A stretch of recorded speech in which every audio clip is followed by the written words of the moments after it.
right. So for those that didn't read the event, so we're basically going to talk about a style of dialogue that strengthens communities, deepens relationships, and opens the door to real problem solving. We want to explore empathetic Socratic method, which is a way of interacting that places curiosity, humility, and genuine listening at the center of every conversation. So I try to avoid what I call the logic hammer, which is the instinct to say, you're wrong, I'm right, and this is why. We're going to focus on a much more powerful alternative that will also help you get along better with people with different opinions. And that's really understanding how someone arrived at their perspective, especially when we disagree with it. The more, I like to say, the more we disagree with someone, the more we have to learn why they came to their conclusion. Because a lot of times we might be in a place where we just quote unquote don't get it, right? And if you don't get it, you have a lot more to learn from listening than from asserting. So we're going to practice, after the presentation, asking clarifying questions, listening for values, not just conclusions, and responding in ways that increase trust rather than tension. Hopefully, in the again, we're choosing a very. I asked a friend that's a Trump supporter to choose a topic, and so this is going to be one that it'll be interesting. Let's put it that way. So. Hopefully, we walk away with practical conversational tools that you can use, hopefully in less, juxtaposed situations, but in both in families, workplaces, and community spaces to try to reduce conflict and increase connection. So that said, I think it's really important that we look at how we can. First of all, listen to understand and not focus on winning the argument. I think a lot of people come into an argument not necessarily with the intention to win, but with the desire to feel heard. And I think part of what empathetic Socratic dialogue is about is helping make sure that people do feel heard, but that we are still able to share what we believe is true with someone after making them feel heard. And then we also want them to reciprocate and help make sure we feel heard. This is kind of a two-way street, right? Like you may have to flex more for someone else that hasn't gone through this presentation, but if it's a close friend, you can have a conversation about what empathetic Socratic dialogue is about and try to make sure that it's a two-way street. And so I'm hoping that tonight in our dialogue, it will be a two-way street where we're listening to understand each other. And that said, I think a lot of reasons that conversations break down is that we want to defend our perspective. There's a lot of sense, and I think there's a lot of research saying that people tend to identify with our positions or beliefs, and our beliefs are not us. Our beliefs are like holding on, we hold on to our beliefs like we hold on to a rock, right? If we want to drop that belief, we can just drop it. But a lot of times people identify their self-worth or the whole sense of being with their beliefs. And I think that's really dangerous. And when people do that, we often stop listening and we want to win because, again, no one sees themselves as a bad person. And so if we feel like we're a good person and our beliefs differ from someone else, we see ourselves as the good guy in the story and the other person as the bad Death to guy. all Crips and Bloods. Death to all GDs and BDs. May they all. So I was going to engage in Socratic dialogue there, but I figured it probably wouldn't be super useful. That said, when you're trying to essentially, I think it's important to remember that we are not our beliefs and that we don't need to be defensive about our beliefs and we can be empathetic and listen to someone else without letting go or compromising our beliefs. So the logic hammer I mentioned, it's where you kind of weaponize the truth and try to say, this is where I'm right and you're wrong, and this is why. And I think that approach tends to make people feel defensive because again, a lot of people hold those emotions or those beliefs as a part of their sense of self. And so you're almost, for most people, attacking them as a person, even if you're just attacking their beliefs. And I think it's important for all of us to keep in mind that that is like a common method of thinking about opinions and beliefs is to hold it as a part of our sense of self and to be able and willing to separate ourselves from our beliefs.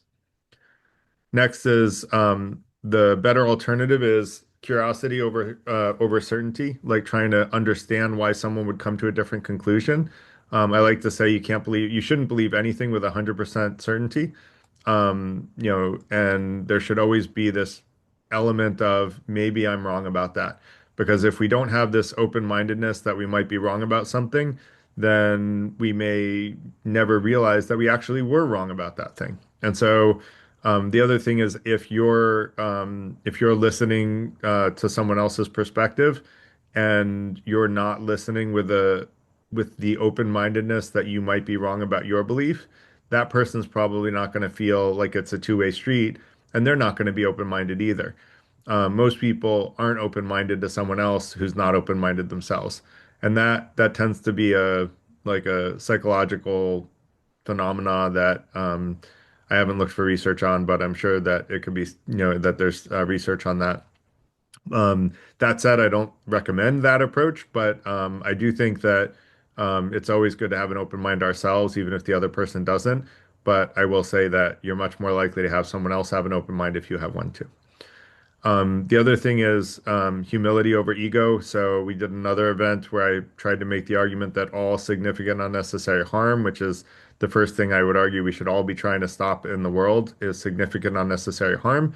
I would say it all kind of roots itself in egotism.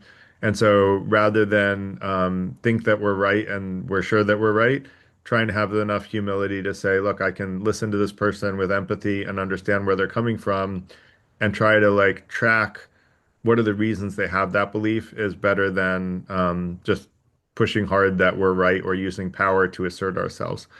The other thing is listening before responding. I think it's so common that someone will start responding before the other person is finished. And there are times where that makes sense in that if you already know where the person is going, then maybe there's a reason to do that. But I don't recommend doing that unless you know someone really well, because most people don't like to be talked over. I generally don't mind it, unless it's like over and over again, and situations where the other person clearly didn't understand where I was going when they talked over me. And then I'll feel like, well, why'd you talk over me? I don't mind if someone talks over me and they really did understand where I was going and they're just kind of shortcutting.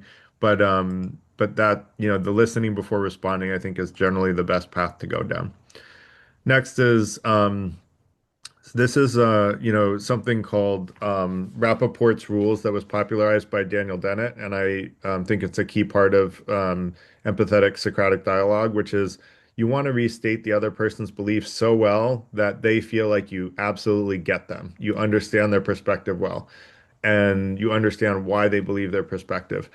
Then you want to say, what are the things that you agree on, especially if there are things that are not commonly held beliefs. And then you want to say what you've learned from them. And only after you've done those things, which all build rapport, then you can actually say, and I don't recommend actually offering criticism or rebuttal, but what I mean by offering criticism and rebuttal is in the form of Socratic dialogue, meaning ask a question that might be a slightly pointed question where you're asking a question that you don't think they necessarily have a good answer to. That's okay if you've already done these other three steps. If you haven't done these three steps, then I wouldn't recommend asking those pointed questions. But if you've kind of said, look, this is what I learned from you, and then you ask them a thoughtful question that makes them think about, hey, wait, maybe I don't have a good reason for believing that. Like uh, the black jazz musician Daryl Davis, would ask thoughtful questions to KKK members that he befriended, and they realized they didn't have good answers for why they were racist, and a lot of them, hundreds of them, in fact, turned in their robes because of what I would call empathetic Socratic dialogue on behalf of um, Daryl. So. Um, Next, this is really a method to explore ideas together. It's about understanding how someone thinks and where they've come from. I had a disagreement with a friend about how to deal with someone. I was just on the topic of racism, someone who's racist. And they said, you need to tell them they're wrong and this is why. And my response was, well, why not ask them why they believe those racist beliefs? Where did that come from? because a lot of people grow up with beliefs around them that are just so prevalent that they've never questioned them before. And, some people grow up in a community where everyone just takes being racist as a de facto norm. And if we're going to come at this with from a place of empathetic Socratic dialogue, we don't want to tell that person you're a bad person because remember, everybody thinks they're a good person. And the person who has that belief isn't necessarily a bad person. That's just a belief that they have, like holding a rock, that they can drop if they have a good reason to drop it. Now, that's why it's so important to separate our beliefs from our sense of self and our essence of ourself or our sense of self. Because if we hold beliefs to be a part of who we are as a person, we're much less likely to part with the bad beliefs because we don't want to part with ourselves, right? We all have this sense of self that I am me and I want to be proud of who I am. So, empathetic Socratic dialogue is not weak, it's not passive, and it's not agreeing with everything. So, it's creating rapport so that when you ask questions that make someone question their beliefs, you've built enough rapport that they're willing to question their beliefs in their own head. And if you do it right, they don't feel like you changed their mind. They just changed their mind on their own because they didn't have an answer to a question and then they suddenly answered it a different way because they found a better answer. And so it's kind of like, and this is where I think it's asking questions that lead someone with a breadcrumb trail to a path that you already know if you actually have the answer. But you also have to be willing to know that that breadcrumb trail may not lead to what you currently believe. It may lead to something else. And it may be that they have a better reason to defend their beliefs than you do to defend your beliefs. And if that's the case, I like to say, when you accept you're wrong with good judgment, you're immediately right again, and you're more right than you were before. The only time you're ever truly wrong is when everyone around you realizes you're wrong and you refuse to admit it. And that's sort of the core of egotism. So, next, the power question is, how did you come to that view? So this basically helps you understand where someone is coming from.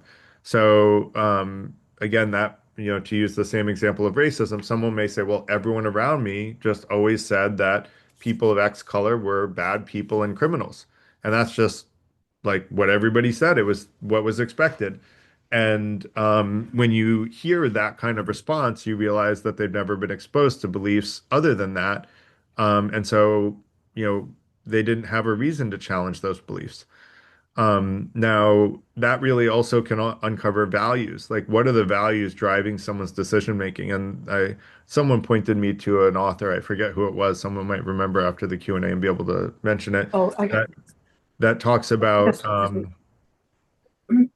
let me just see if yeah, those little small things. I forgot to put up okay, there we go. Thank you.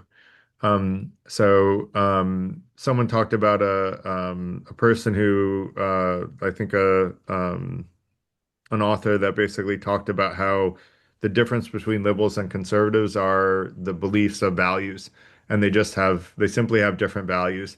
Now, I read that argument, and I definitely think that there are cases where people have different values that are liberal and conservative, but I don't think that fully explains the difference between why people have liberal and conservative beliefs. I think it's a little more complicated than that. I think that often, and I've actually talked with both Trump supporters and non-Trump supporters about our FTI's 5 and 6 intentions, and basically both sides agree, and they're not intangible or meaningless intentions. They're all very meaningful and guide people in a good ethical direction. It's just that we would interpret them slightly differently, but I think with enough dialogue that following those 6 intentions, if everybody does, we would find more agreement than disagreement. And I'm hoping that in our coming weeks, as we try to hone in on where we have differences of opinion and differences of belief and facts, that we do come to more common ground than is typical between Trump supporter and non-Trump supporter crowds. So that said, the question of like, how did you come to that view can radically change the tone of the conversation because you're really coming at it from a place of empathy. You want to know where this person is coming from, and you have to feel that empathy because people can actually feel the emotions that you have. Not everybody, but some people can feel the emotions you have, and body language will tell a lot of the emotions you have, whether you mean to or not. And that I think is it's important to sort of come at it from a place of curiosity, like we said before, rather than ego. Next is listening for values. So it's important to understand like what are the values driving this person's opinions or beliefs. And a lot of disagreements aren't about the opinions, they're also about values. Now, while I agree with that, I do think you have to mix values and trust in different sources of information. And the part that we're going to try to get at over the coming weeks, where we're talking about facts related to some important politically divisive topic, is going to be about where do we source our facts from between the Trump supporter, non-Trump supporter sides? Where do we source our facts from, and why do we believe those sources are? At least I think that that's where the conversation will go. I might be wrong, but I think it'll go to that we source our facts in different ways, and we have trust in different sources of facts. And so I think understanding people's values and how that plays into their beliefs. Values can be kind of like I don't want to use a baseball analogy, but it's like it's like this. I'll use one anyway. It's like the spin on a fastball, right? The values can kind of alter your way of seeing and maybe you'll use the traditional like there are three people like looking at an elephant and they all one is on the nose, one is on the legs, and one is on the tail. And if each one of three blind men, and if each one describes an elephant, they're going to describe it as a very different thing. Well, the values could be the point of view, and then the part of the elephant they see are the facts. And this is probably too complicated. All right, let me just simplify and say both values as well as belief in facts and sources of facts are important in understanding someone's perspective. So I think we should look at both. Um, Next is couldn't come up with a good analogy on the fly. Next is responding without tension. So trying to give people validation of their opinion, not necessarily having to agree with them. You don't have to agree with them, but saying, look, I understand, given your experience that everyone around you was racist growing up, I understand why you hold that belief now. But maybe you can ask a question saying, well, have you ever met a person of X, background that they're racist against and found that you had an experience that challenged that belief, right? And then you kind of start digging into, you start helping validate where they're coming from, but also being willing to open the door for them to challenge their own beliefs. So I think it's also good to say things like I hadn't thought about it that way. Like I've never seen someone approach it from that perspective. And again, that doesn't say that you agree with them. It just says, wow, that's an interesting perspective that I haven't heard before. And what I'll say is when you listen with empathy to other people, you will often come into perspectives that you've never heard before because, again, the more you disagree with someone, the more you have to learn from them. So next is where does this help? It helps with families. I have friends that have, Trump supporter, non-Trump supporter, and I'm using the U.S. example, but I think the divide between conservative and liberal is pretty global. And so I'm saying Trump supporter, non-Trump supporter, but it's really that's the current liberal conservative divide in the U.S., but it applies to liberal conservative divides everywhere. And it really not just about liberal conservative. It's not only about politics, it's also about other beliefs, right? Someone might have a strongly held belief about just about anything that you may not agree with, but understanding why they came to that belief can be helpful. And that can be applied in schools, in the workplace. Often like in the workplace in corporate America, we always said, don't ever talk about politics. But with some people that I got to know really well, I did talk about politics because we were friends.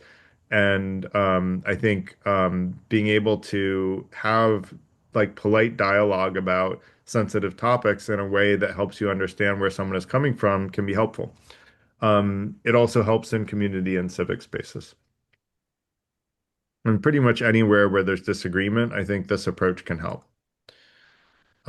Next is a safer way to navigate disagreement. So basically, you can have a conversation with someone that you strongly disagree with and never even express your own opinion. And with people that I don't know well, and when I'm not in a situation like this where we're trying to like demonstrate two-directional Socratic dialogue, I will often like be asking questions that don't even like I never gave an opinion about anything. All I did is ask questions about why they believed what they believed. Sometimes they said, "Well, you believe X, and that's why you're disagreeing with me." And I'm like, I never stated my opinions, and I don't feel like I need to. I'm just trying to understand your opinion.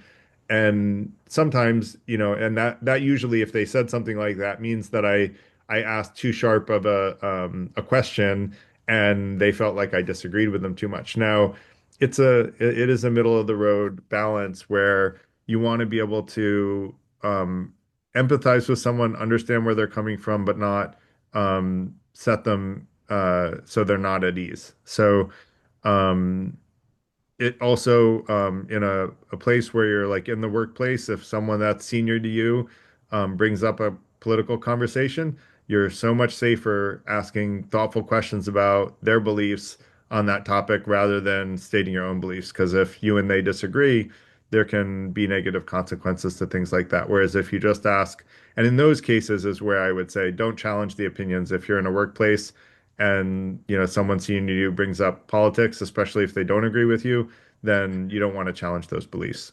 So that's my corporate America political advice. Not that I give a lot of that, but so next, what you'll walk away with, hopefully you'll be able to ask better questions as you do this more, and you'll have better listening skills. You'll have more productive disagreements. And essentially, you can navigate disagreement without damaging relationships. A big thing that I think is missing, not only in the US, but in the world, is the ability to listen with empathy, understand where someone's coming from, tell them where you agree, where you have common ground, where you agree, where you've learned from them, and then still be okay saying, but in these areas, I've heard you out, I've understood your perspective, and yet I still disagree with you. And this is where I'm coming from. And I think it's okay to say those things, especially, good to ask the other person if they want to hear your opinions and why you came to the conclusion you did. And if you've listened with empathy for a significant amount of time and you feel like you really understood their perspective and you just don't agree with it, then you can ask them if they want to hear your opinions. And then you can kind of switch things around. And you'll end up being able to see if either one of you can learn from the other in at least some way. And more importantly, is to be able to politely agree to disagree once you've understood each other. I have a little bit of a pet peeve when people say, like we talk about a surface level policy, like, should we separate immigrant children from their parents for years at a time? And someone goes, "Oh, you don't agree that that's a good idea? Well, I'm going to agree to disagree." Well, it's not time to agree to disagree until you've actually listened with empathy at why the other person has their opinion. If you've both listened with empathy, then you can walk away saying, we agree to disagree. We at least heard each other out. We gave it the best shot to find common ground, and we didn't find it. And I think that being able to do that and still maintain a positive relationship with someone is key. So this is kind of my summary. My summary slide is the major concepts are curiosity is more important than certainty. You don't need to win to make progress. You just want to understand and learn rather than focus on winning. You want to remember that understanding is not agreement and acknowledgement is not agreement.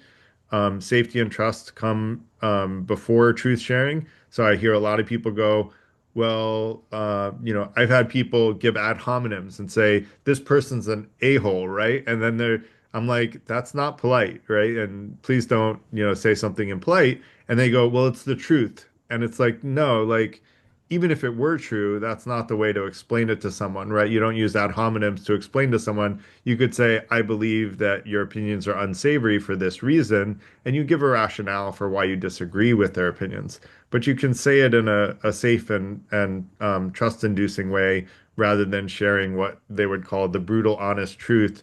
There are much more polite ways of getting your point across. And the truth is, when you use ad hominems, no one's listening to you anyway.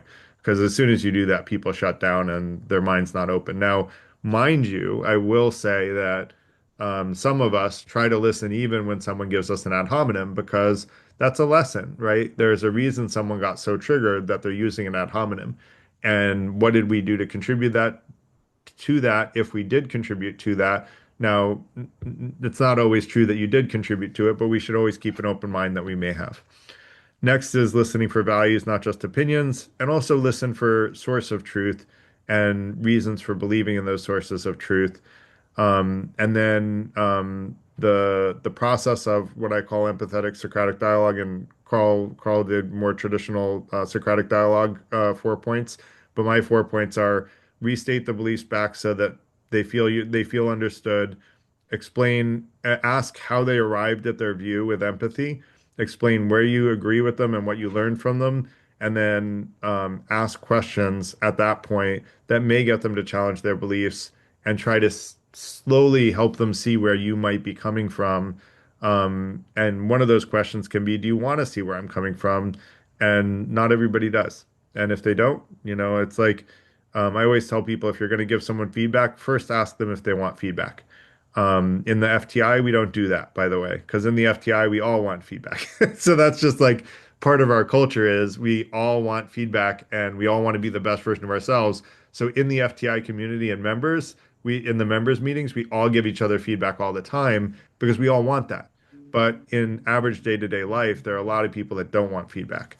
Now, I don't think that's a wise choice because the only way we learn and grow, other than observing for ourselves how we can grow independently, is when people give us feedback about things that we may not be aware of or may have a blind spot to.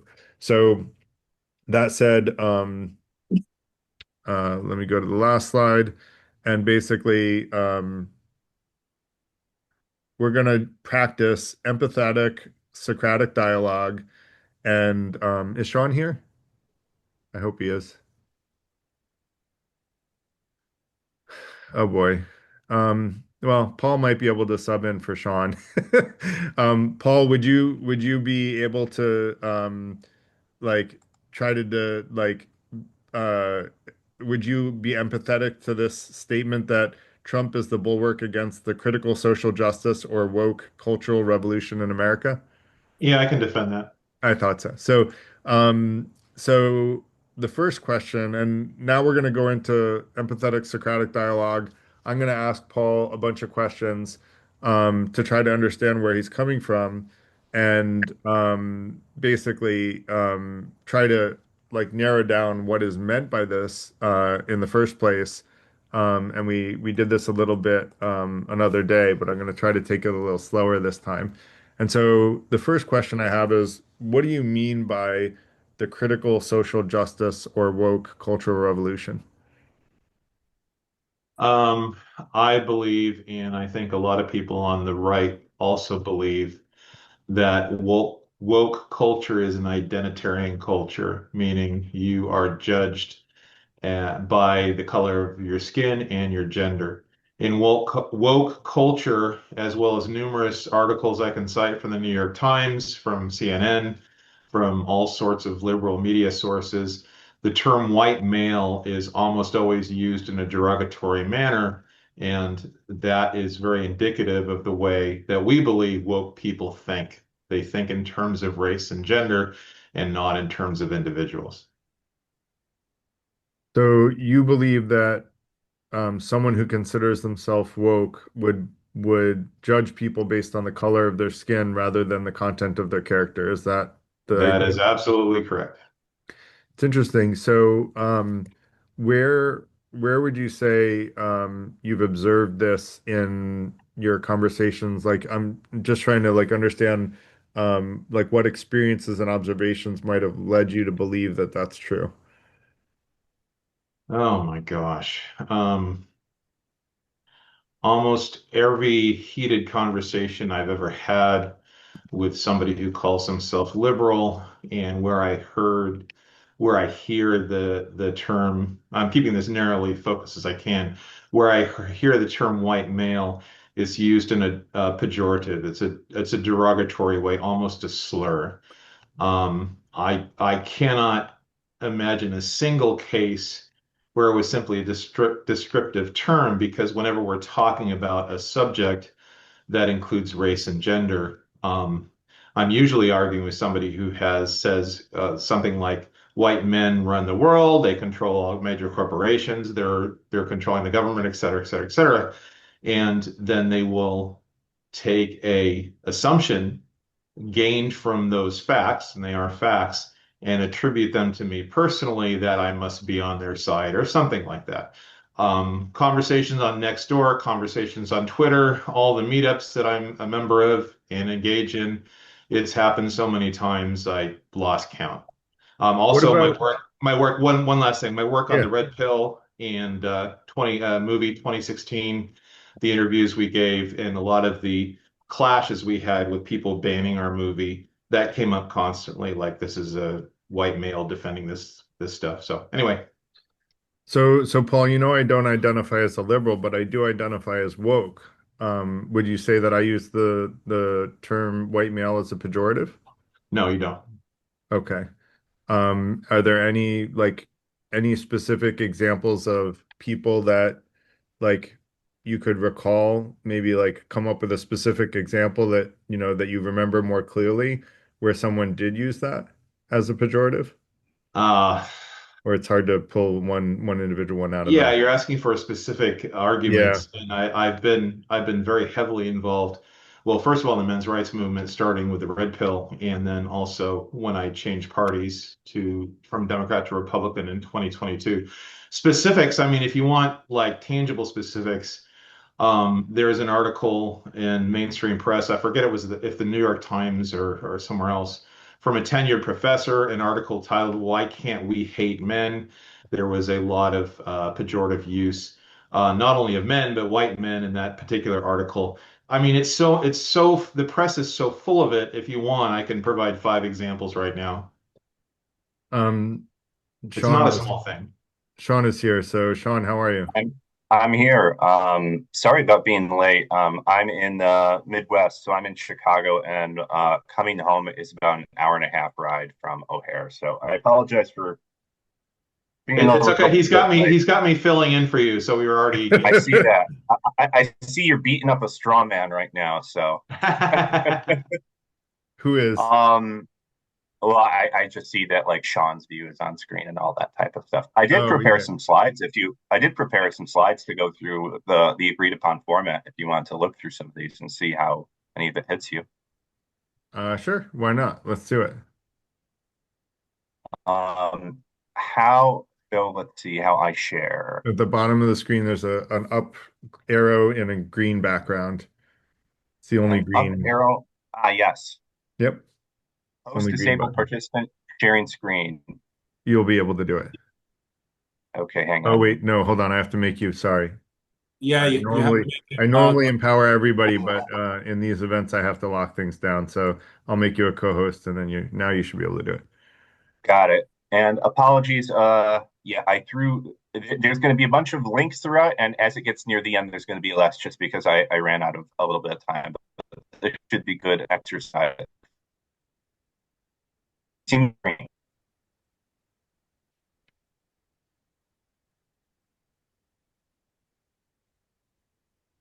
you see my screen?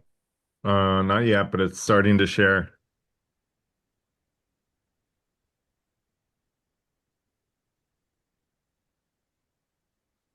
Okay. There we go. Yeah. Anything? Yep, now we see it. Got it. Okay. Okay. So,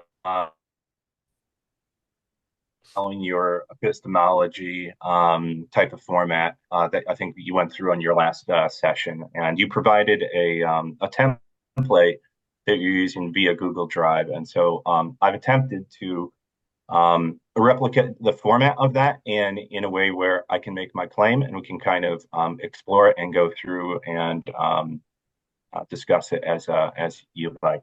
So the claim I was making, and I think I made the first time, was that you asked what was a primary reason I voted for Donald Trump, and Yep. we got into the back and forth about a 4-letter word that's slang that I have replaced. Hmm? Hello? Thanks. We just Sorry, muted someone muted themselves. They weren't no meaning to problem. talk over you. I think it Well, was I thought background. next week was the Trump So discussion. we're using an example of we're going to do an example of empathetic Socratic dialogue to sort of test out the template that we're going to use next week. So today we're taking it for a test drive. So Do we want um, to do this? We can do this next week if you think that would be a better no, format. I'm fine doing it this week if that's okay with everybody. Okay. Cool. So the claim I'm making is that Trump is the bulwark against critical social justice movement in America. And I think we're going to get into what that means, the definition, but I wanted to get away from arguing about something that I think, Garrett, you were kind of pointing towards. The term woke is often kind of a floating signifier where it means different things to different people, and therefore we get into this weird gray area of, is that really woke? Is that not woke? Even though I do think President Trump does use the term quite a bit when he's pointing to this, I think this is a much more definitive uh, uh, thing to point to. You can look up critical social justice on Google very easily, and we will go through the definitions of it. I opened a little bit with a quote that I think kind of points out why I care about this, why this is something that concerns me, the critical social justice movement. The surest way to work up a crusade in favor of some good cause is to promise people they will have a chance of maltreating someone, to be able to destroy with good conscience, to be able to behave badly and call your bad behavior righteous indignation. This is the height of psychological luxury and the most delicious of moral treats. And I think that's what we're seeing here when we get into what critical social justice does. There's what it says, there's the label on the box, and there is the what's inside when it's put into action. So these are the things we're going to be going through. You should recognize a lot of these, Garrett. Mm-hmm. And again, we've got our positive claim. So what is critical social justice? And I figured we would look at the academic term from it, from somebody, I took your line here, Garrett. Let's talk about this from somebody who actually defines themselves as this, and in fact has defined the term. So we're taking this from Robin DiAngelo in her book, Is Everybody Really Equal? And she says, to clarify our definition, let's start with the concept of social justice. While some scholars and activists prefer to use the term social justice in order to reclaim its true commitments, in this book, we use the term critical social justice. We do so in order to distinguish our standpoint on social justice from mainstream standpoints. Kind of important there. A critical approach to social So justice refers to just to ask a question. So Sure. Well, isn't can we that get through this, who is the author? Robin DiAngelo? Can we get through the definition? We can, and then we can through the academic, and then we can stop and talk about it. She's Sure, the go author ahead. of White Fragility, if people remember that book. That's correct. Which was it was a kind of often a recommended reading in a lot of DEI workshops and things like that. Yeah, and just connecting to what I said earlier, white fragility is a negative racial stereotype, and whiteness being used as a pejorative, which was my original point. Yes, And she happens to be white, apparently, right? but she is. She is Okay, a scholar of critical whiteness studies. got it. So, Uh, so go I'll ahead. just finish. I'll just finish reading this, and we can get into it for Sure. the people at home who are just listening. Um, A critical approach to social justice refers to specific theoretical perspectives that recognize that society is stratified, i.e., divided and unequal, in significant and far reaching ways along social group lines that include race, class, gender, sexuality, and ability.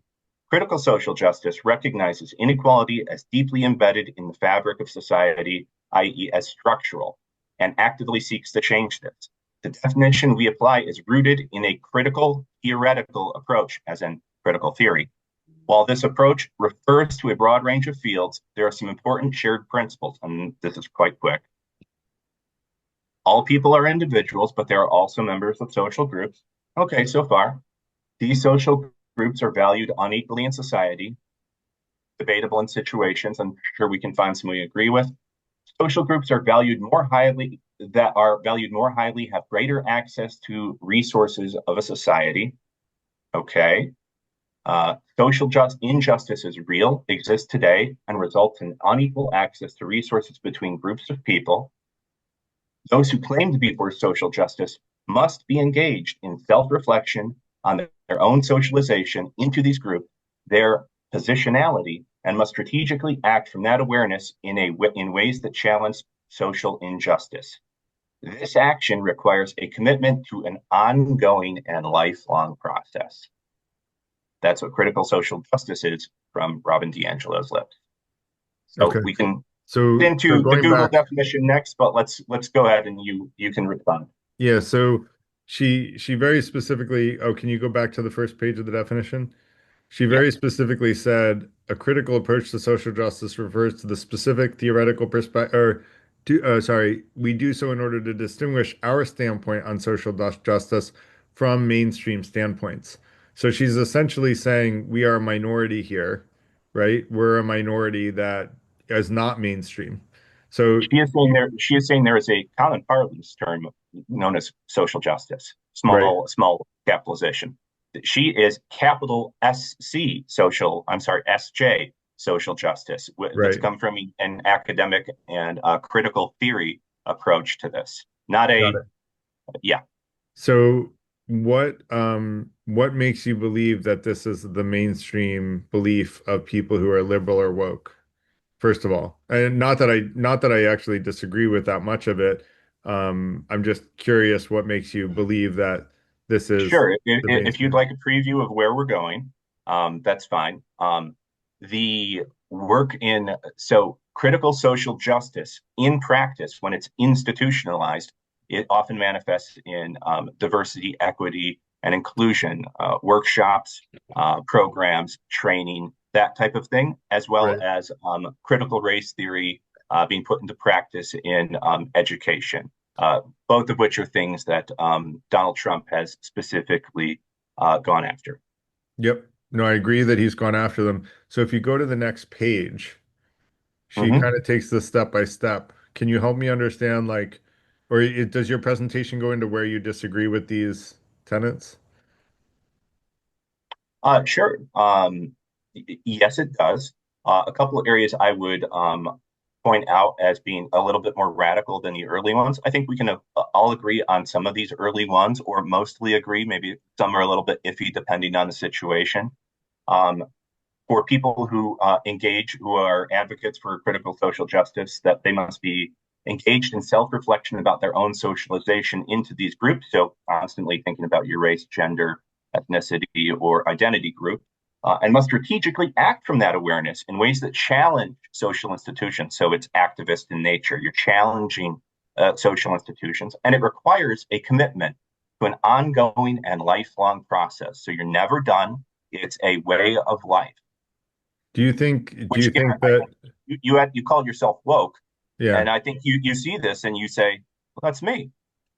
I would agree with these things actually. Yeah, I would say though that I don't agree with them on the basis of race alone. I also add socioeconomic into it. And if you add socioeconomic into it, which I think she would probably agree that it should be one of the lenses through which these things are looked at. If you add socioeconomic with it, it's tautology to say that social injustice is real. We have wealthy people that are billionaires, and we have poor people who literally can't put food on the table because their SNAP payments were cut off by Donald Trump. So, Garrett, would you then agree that you believe, since you want to add multiple layers or let's say intersections into this, you're a proponent of intersectionality, correct? You want to Yeah, view I things am. And not in fact, only, we did an event on okay, DEI and I went through intersectionality and I watched it all. okay. I know you're a proponent of it. Yeah. So we agree. We've come to an agreement on We've what I'm come to an pointing towards. agreement. I will be fine with this like I at least I don't see anything that I would stand out against and say this is completely irrational. So Got it it. makes sense to me. Got it. I also did to try and unbias the situation and also give something that I think your average layman can do. If you just simply type in critical social justice into Google, the AI search prompt will give this to you as well. Critical social justice, and you probably agree with this as well.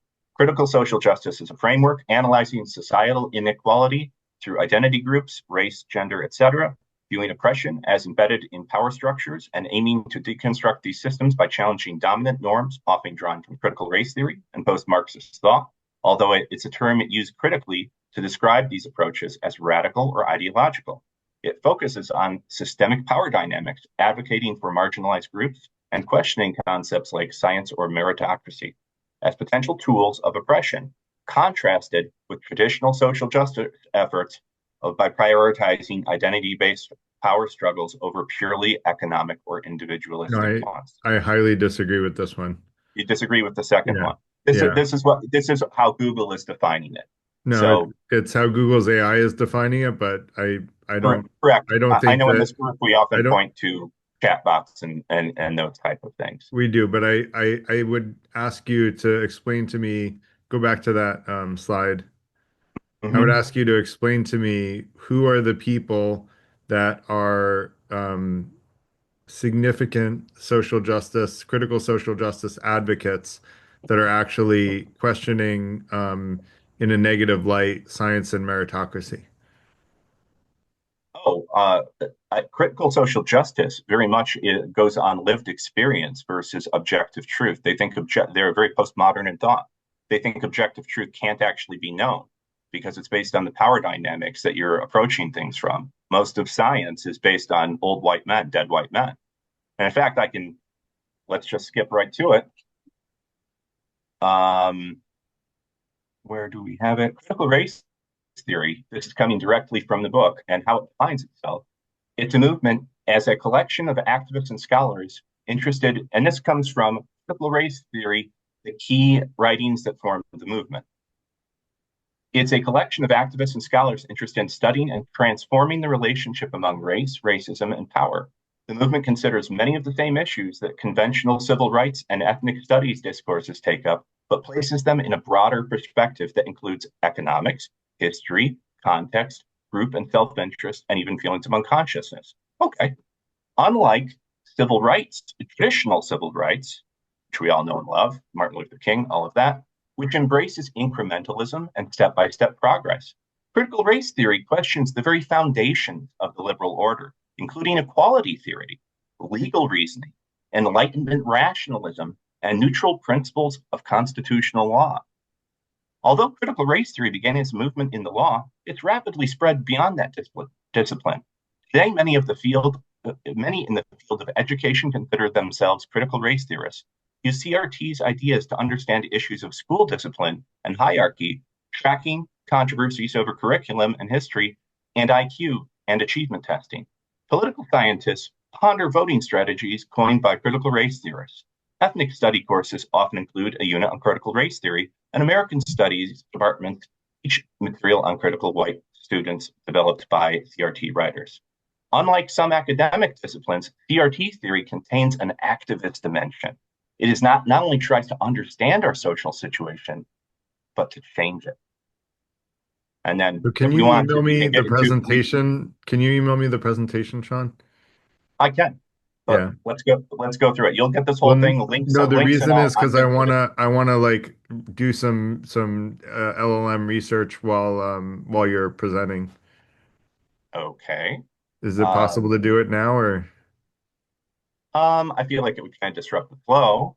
Let me see here if I can say. If I may interject too, I have a feeling that we're trying to do like an example of listening to understand, but I have a feeling that you really want to focus on this topic, which is next week, and this will probably take 2 hours between the LLM counter arguments and Sean's arguments and so on. I mean, his slides are very, very detailed, and I'm afraid that this will take pretty much the whole 2 hours So of forth. But yeah, it's up to Garrett, what do you Well, want to do? I mean, the I goal put a of decent amount of work into putting this together. We can talk about this next week if you want to. well, I do want to open it up to people, and maybe what we do is let's see, maybe we open it up to people, and we have 5 more minutes. So why don't you present for 5 more minutes and then we can have I'll Socratic skip. dialogue I'll across. skip through it. Sure. I will breakneck through it. Okay. Sure. So I can share this once this is done. Okay. So we also have religion defined in here, which I think it could be argued that this worldview is a bit of a religious type of dogma. Um, claims, empirical claims that Donald Trump has is a bulwark against what I'm describing here. Well, we have a lot of executive orders, all of which I have links for. You can read through all of those, as well as he's nominated a bunch of judges, mandated federal agencies to get rid of DEI, gone against gender affirming care for minors, withholding funds. We can go through all that later. I doubt you're going to push back on me on any of that. It's Historical. not that I would push back on you against those actions that Trump did, but I would question whether or not like I think this is why I think it's important to have the Socratic dialogue because I would want to understand why you think those things are going against the part of critical race theory that I think, makes sense, which is not the Google version, but the first definition that you shared. I don't like Let me get going into let me against DEI let me get into doesn't. let me get into that then. Okay. So predictive claims. Will he continue to do it? Here's one thing. This was at the Smithsonian describing white culture. This comes from the academic Judith Katz, but this was in the Black History section talking about white culture defined by rugged individualism, some family structure, emphasis on scientific method. That's a white thing, Garrett. History, focus on history, the Protestant work ethic, religion, time. Being on time is a white actor. I think these are pretty racist, to be honest, and I don't think they should be taught to people as Wait, no, how, like, I normative don't know, like, things. I have a lot of friends from South America, right? If you tell your friends you're going to meet at 5 o'clock in South America, everybody shows up at 8 o'clock. And I don't know how they do it, but like, they all show up at exactly the same time, like hours Mm-hmm. later, uncoordinated. Like, that's a cultural thing. Like, you may not like hearing that it's a part of white culture, but like, that's, sort of the upbringing of people in the US. We value time, just like in Germany, they value being on time. Swiss value being on time, but Latinos don't Garrett, always value being on time in South American countries. sure, but Garrett, you identify as woke, so of course you're okay with this. I am not okay with stereotyping people by race or culture in this way. Well, when you Uh, say stereotyping people, I mean, are you saying that there are no, I mean, I like to say the only generalization that's generally safe to make is that generalizations are generally unsafe to make. So I agree with you that I don't think it's helpful or productive, but I also don't think that it's wrong. Like it's not inaccurate. I just think it's kind of let political me correctness let, taken too far.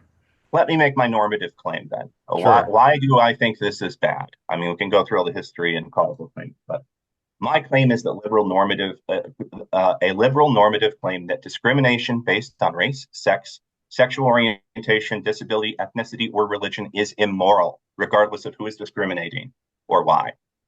This is known as colorblind equality or equality under the law. It believes that the means justify the end. The claim rejects the notion of equity, which defines bigotry as disparity in outcomes between identity groups and favors unequal treatment or discrimination correct for underlying systemic problems, which need not be laws, policy, or even spoken opinions.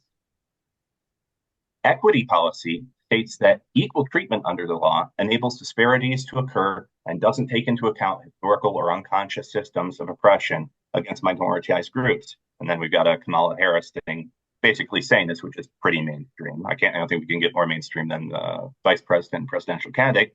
It believes the end justifies the means.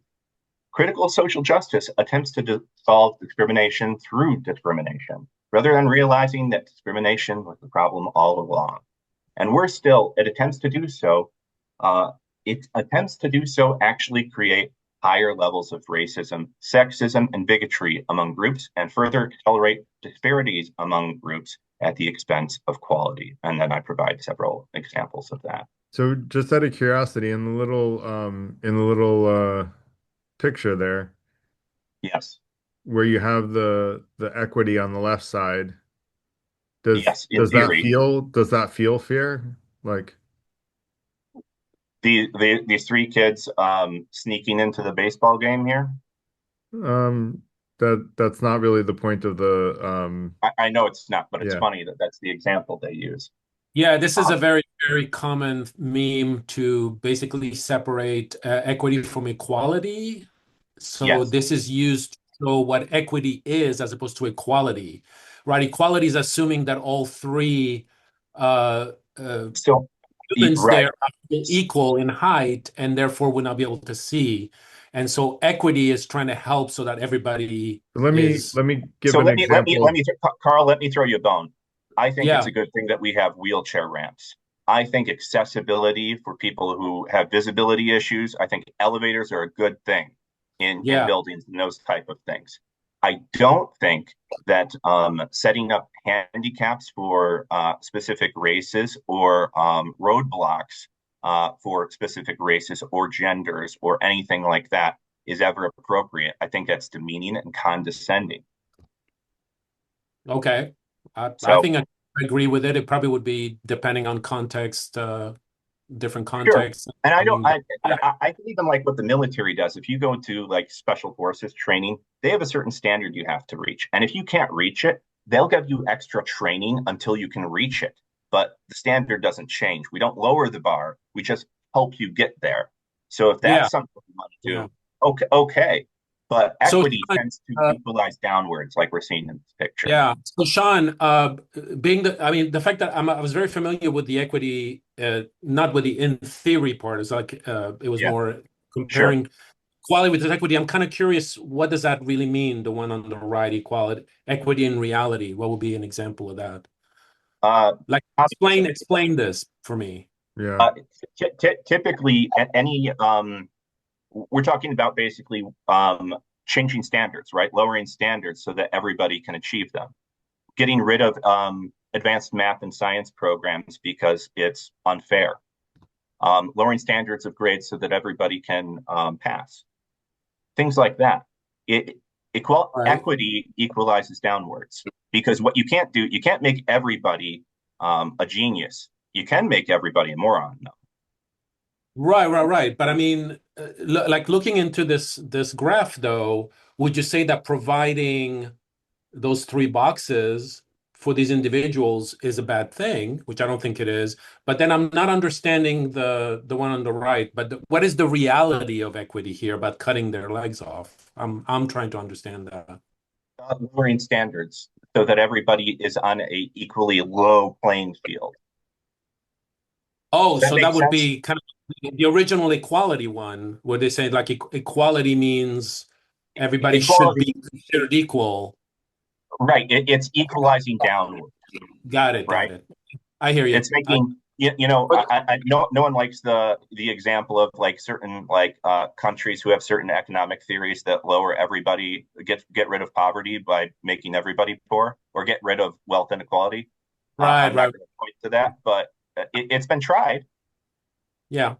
And again, I go back to I think that discrimination is immoral, and I think that solving discrimination through discrimination gets rid of the point of why discrimination was wrong in the first place. Does that make Yeah. sense?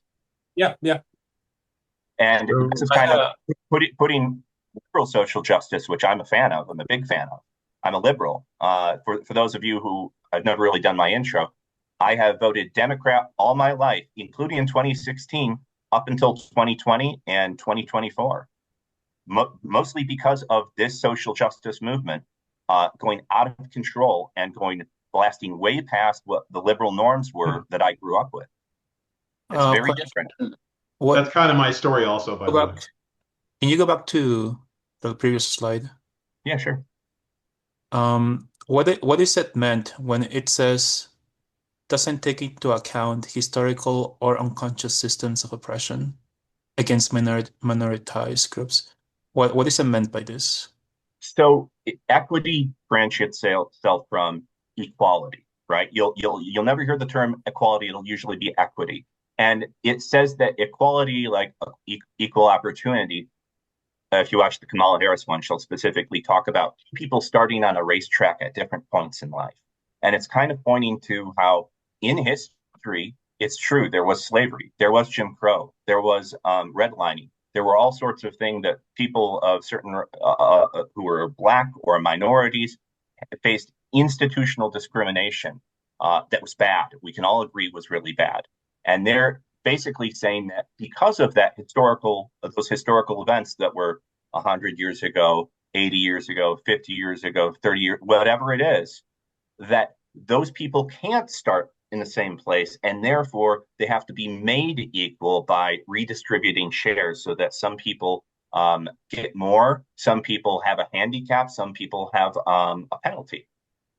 And What are that's some the point. examples? And the unconscious systems, it'll often say, equity will say, even though the laws are all equal, you can't, people unconsciously are still biased. It's in their head. They don't even know they're doing it. They've just been socialized by society to be racist. They don't know they're racist. They just can't help themselves, Can I which give I a very find specific to be very condescending. Can I give a very specific example, which I think speaks to the right image perfectly? Sure. So San Francisco Unified School District eliminated algebra from middle school. And their stated reason, this is their stated reason for doing so, was because Hispanic and Black students were doing poorly. Therefore, for reasons of equity, they would cut algebra from middle school and only teach it in high school. There's a similar thing that happened in I'm sorry, I looked up the second example. San Diego Unified High School in 2022, they eliminated honors English and history, and they stated the same reason for equity and promote inclusivity. So the people who were the students, the kids who were advanced, would no Yeah. longer have access to these classes. That fits absolutely perfectly to what's going on in that cartoon. And I mean, this is also bad. Let's Will you be send a clear. link? This is bad for the minoritized people who it purports to help.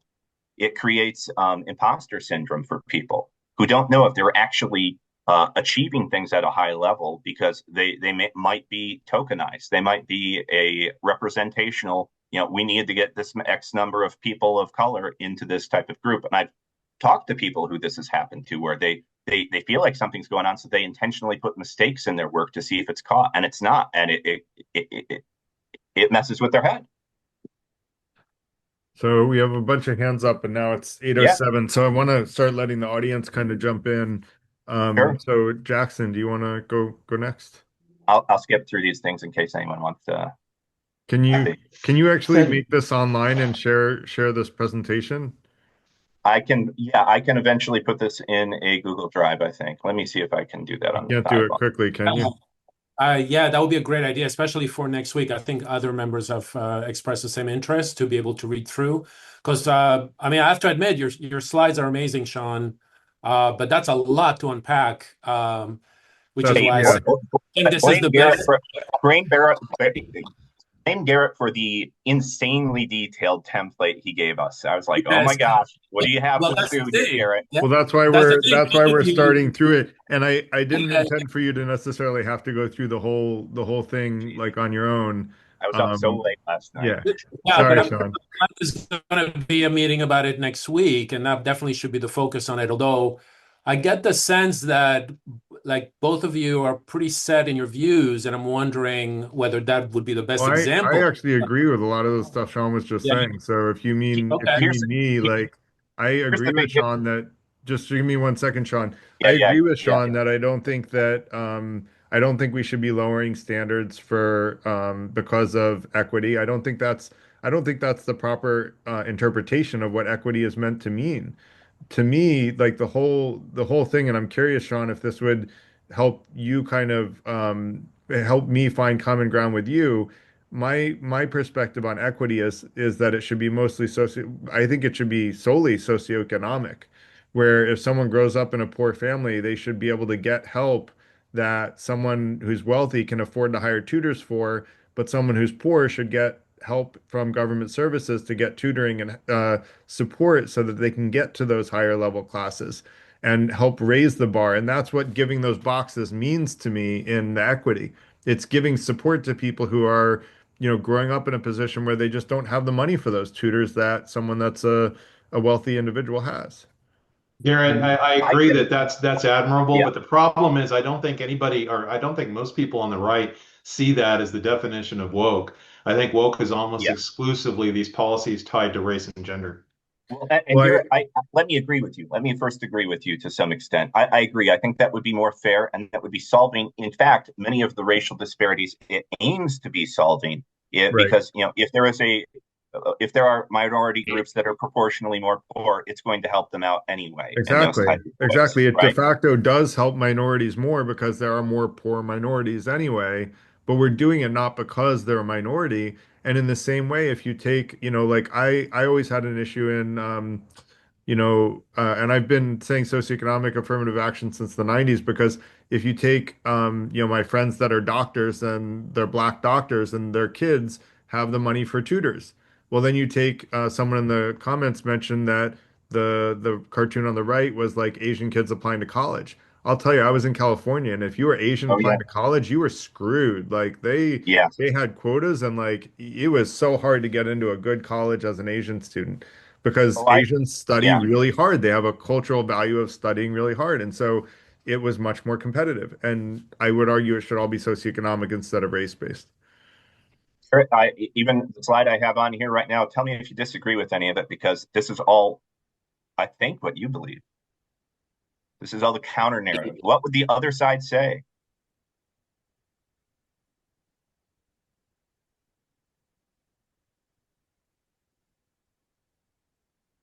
Yeah, I do think that, for example, I think you took this from one of my slides. So yes, Yeah, I of agree with course. it. I Am listened I to your stuff. am I right? You took it from one of my slides, right? I listened. Yeah. Did you summarize this from it, or did you literally take it from the slide? Because No, I I went definitely to agree with it. no. This is not a copy of your slide. Oh, okay. I went to an LLM and said, look through the transcript of this thing, and I want to know his definitions of these things, and this is what it gave me. Yep. The LLMs now know what did Garrett Lang say about this topic. I guess You're I'm not so famous, anonymous Garrett. anymore. You're Um, famous.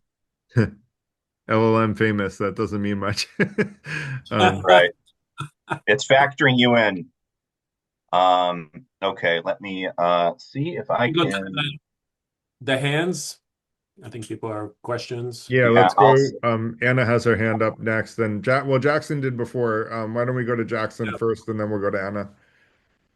Hi, thank you. So I've only got two questions. The first one is relating to that normative claim you made earlier, and the Mhm. second one is relating to that page where you mentioned the Enlightenment rationalism. I'm not sure exactly where that page is, but the question relating to that is about you mentioned something about constitution. Then it brings up the question of legality for me. That if legality can do bad things a will, like the way did Lenin did it, the way Mao did it, the way Stalin did it, the way Mussolini did, why yeah. should we trust it when it saves a will or so? Isn't that a little bit arbitrary? Do we like it because it's good, or when it's bad, everyone says, "Oh, that's not legal," even though it was actually legal when it was doing the bad things? Well, I mean, what's the old joke about, communism? Ideas so great they have to be mandatory, right? I Mm. think that's kind of what you're pointing towards here, right? Well, I think my question is more or less the basis of legality as a whole. Just as you can use Oh, sure. legality to do as much bad things as you can use it to do as much good things. So what is do you know what I mean? Like, isn't it a little bit arbitrary if you're basing most of the claims on something that should be made legal or illegal? Isn't that based on some arbitrary whims of something like that? Well, I think we already have. So, by the way, it's in the chat right now if anyone wants to open it up. Again, I'm probably going to smooth this out at the end. The last bit of it is a little bit rough. Doesn't have as many pictures or links. Um, this is already should be illegal. We have the 1964 Civil Rights Act that makes it illegal to discriminate against people based on sex, race, I believe age, religion, a lot of these different things, right? But So these type of programs are basically trying to get around those type of laws and norms. Perhaps what do my you? point is that with legality also, you can make a lot of bad things happen. Do you know what I mean? The point of the Oh yeah, argument is that why are we basing our trust on legality if legality is what was used to actually cause the problem in the first place? legality is causing problems. Like it was the rule of law that created the Jim Crow law. It was the rule of law that justified slavery. Yes, but It is the same rule of law that is telling us not to be racist. It seems a little bit arbitrary if the same law that says be racist, it's okay to be racist, is now I'm gonna telling you that it's not okay to be racist. got it, Jackson. I'm going to have to disagree with you because Martin Luther King, who was one of the great civil rights leaders, used pointed towards the promises of the Constitution originally, Mm. that all men are created equal, and pointed to the contradiction in the way that the law was set up, and the law was changed to be more liberal, was changed to be more equal, and so we fixed that. I think going back to that in some type of um, vengeance based way or some type of weird like twiddle the knobs until we get absolutely perfect equality, or I think Garrett you say like maybe within 5 or 10% tolerance, I think is a fool's errand and racist to begin with. Oh, well, that's why I used the example of Stalin and Lenin. I actually used people that weren't really actually racist, actually created a full legal system to do atrocities that they actually justified and nobody could say anything against because I to agree. them it was legal. Yes, which is why I think we need to, the fact that some of these things are being creeping into law is a very dangerous thing and a norm that we should not tolerate, even if it has a very nice label on the box. Thank you. The second question concerns that Actually, normative claim. Jackson, What? sorry, because there's so many hands up, we're trying Yeah. to keep 1 point per round, All but right. you're welcome to raise your hand again and go back Thanks for the question. and it's the second point. Thank you. Is I think Anna, or I think you were Yeah, you know what? next. Just skip over it. I mean, you've blown past so many points that I couldn't respond, that I couldn't Okay. speak to because it was a presentation that I've just completely lost track of everything I wanted to say. I, Okay, yeah, Sorry, Anna. like thanks. because No, I know the we- history of it stuff, and I know where, and I've been very involved in what's been happening globally because of this garbage, and it's just it's a race to the bottom. You're correct. It is actually deconstructionist. It's about tearing down society and making the people that work the hardest and have the most wealth lose their wealth. And that's why you see all those kids with their legs cut off, because what they're trying to do is completely take away all ownership, despite the fact that we've slaved, we did everything right, we paid our mortgages, we paid the interest, we worked like they're going to take it all away and keep us poor, and you better be happy. And if you're not, we will kill you. And what they're doing is they're going after our youth with this very cloudy, nebulous language in order to achieve that, to get them feeling guilty, to get, I just want to say to people here, and people might not like this, and I've read enough books to know that the biggest class or the biggest people, group of enslaved people in America were the indentured servants of the British Isles. A lot of them were stolen, a lot of them were orphaned. The establishment class did this to the British people, and that includes the Irish and Scottish, all of those, Welsh, Cornish. They put them all in the United States, and they were the largest class of slaves. It was called indentured servants in order to sell it to the people back there. People were losing their kids. It's like, where did my kids go? They disappeared. They went out for wherever. They're gone. People stopped letting their kids go out at night or whenever. These Life sucks for a people lot that of The want people. slave, if I reparations could, don't want to admit it. and if I And could, just a slight yeah, correction. An indentured servant is very different from a slave. An indentured servant they is were someone, enslaved. No, no, they were enslaved, and they Anna, often please died don't before talk. earning. Anna, we want to be polite in this forum, so please don't talk over me Okay, I or gotta anyone go. else. Thank you. I just want to clarify that an indentured servant, for those not familiar, was someone who went into debt and owed that debt, repaid that debt with work, and then was free. A slave was The a slave for the rest of their life permanently. They can both be the Very really different. bad children and things. the people that were forced to do this often died before earning their freedom. and a lot of them died because of the harsh conditions that they were under, and a lot of the Yeah. children died, and a lot of these kids were stolen. So those were the biggest class of slaves. I just Anna, Again, what wanted I to hear you, make it Anna, very what Julie, I hear clear. you saying sorry if I can, Garrett. go ahead. Anna, what I hear you saying is a lot of people that we shouldn't be doing the oppression Olympics in this way, even though Garrett, I will acknowledge that chattel slavery was a very different thing than Very indentured different. servitude. Neither were good things or fair institutions. Agreed. I agree with that. I don't think either one was good, but in some respects, like, yeah, Okay, there was a very big difference between the two, and I don't think it's a race for who was the most impoverished or who was the most harmed in early American society. What we want to do is recognize that currently, in socioeconomic differences, there are differences between people's ability to teach themselves and learn and have food on the table. And no one is taking the wealth away from the wealthy. If they were, I would be aware of it. I think that let's stick with Sean's assertions because yeah, we'll get digress if we Yeah, go on well, to Anna's. if you're following Garrett, what's going on I in would Canada, argue that. if you're Oh, following what's going on in Canada, then you would know what I'm talking about. Oh, I'm not familiar oh, with Canada, but Canada is definitely very involved in critical social justice movements. And Garrett, as much as I agree with you, we shouldn't be doing a race to the bottom or who's more oppressed than each other. This viewpoint, this way of looking at the world, absolutely, it's like an inverted pyramid. Whoever is the most oppressed gets the most speaking privilege because they've been the most downtrodden. It is kind of a who has more oppression points, let's go to Carl. He has which his I hand think up. is Okay. I don't agree with that from the research that I did on critical race theory. So we would have to get into that particular Yeah. sure. assertion itself and like why you Do you believe see it. that? Do you see that in the world you live in, or not? No, not at all. Okay. No, I Okay. see a lot of meritocracy So, in the world I live in.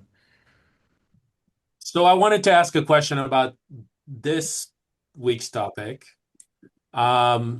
And good lecture again, Garrett. But so at one point and I wanted to ask a question because I have some personal experience where I'm trying to be empathetic, and I'm obvious. I mean, my natural need to understand is like breathing, so I automatically listen to understand. I do understand somebody's point, but I always see the breakdown in those four tenets. Like it's most of the time where a dialogue breaks down is because somebody has a need to win the argument. They're not really want to be open to the truth. They're definitely refusing to change their mind. So then it goes ad nauseum for hours, or it escalates and it starts going into ad hominems, right?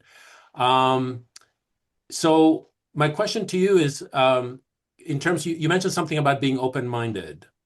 Yep. And so and the humility and I hear you with that, right? Like as someone who really 100% is always wants to believe what is true.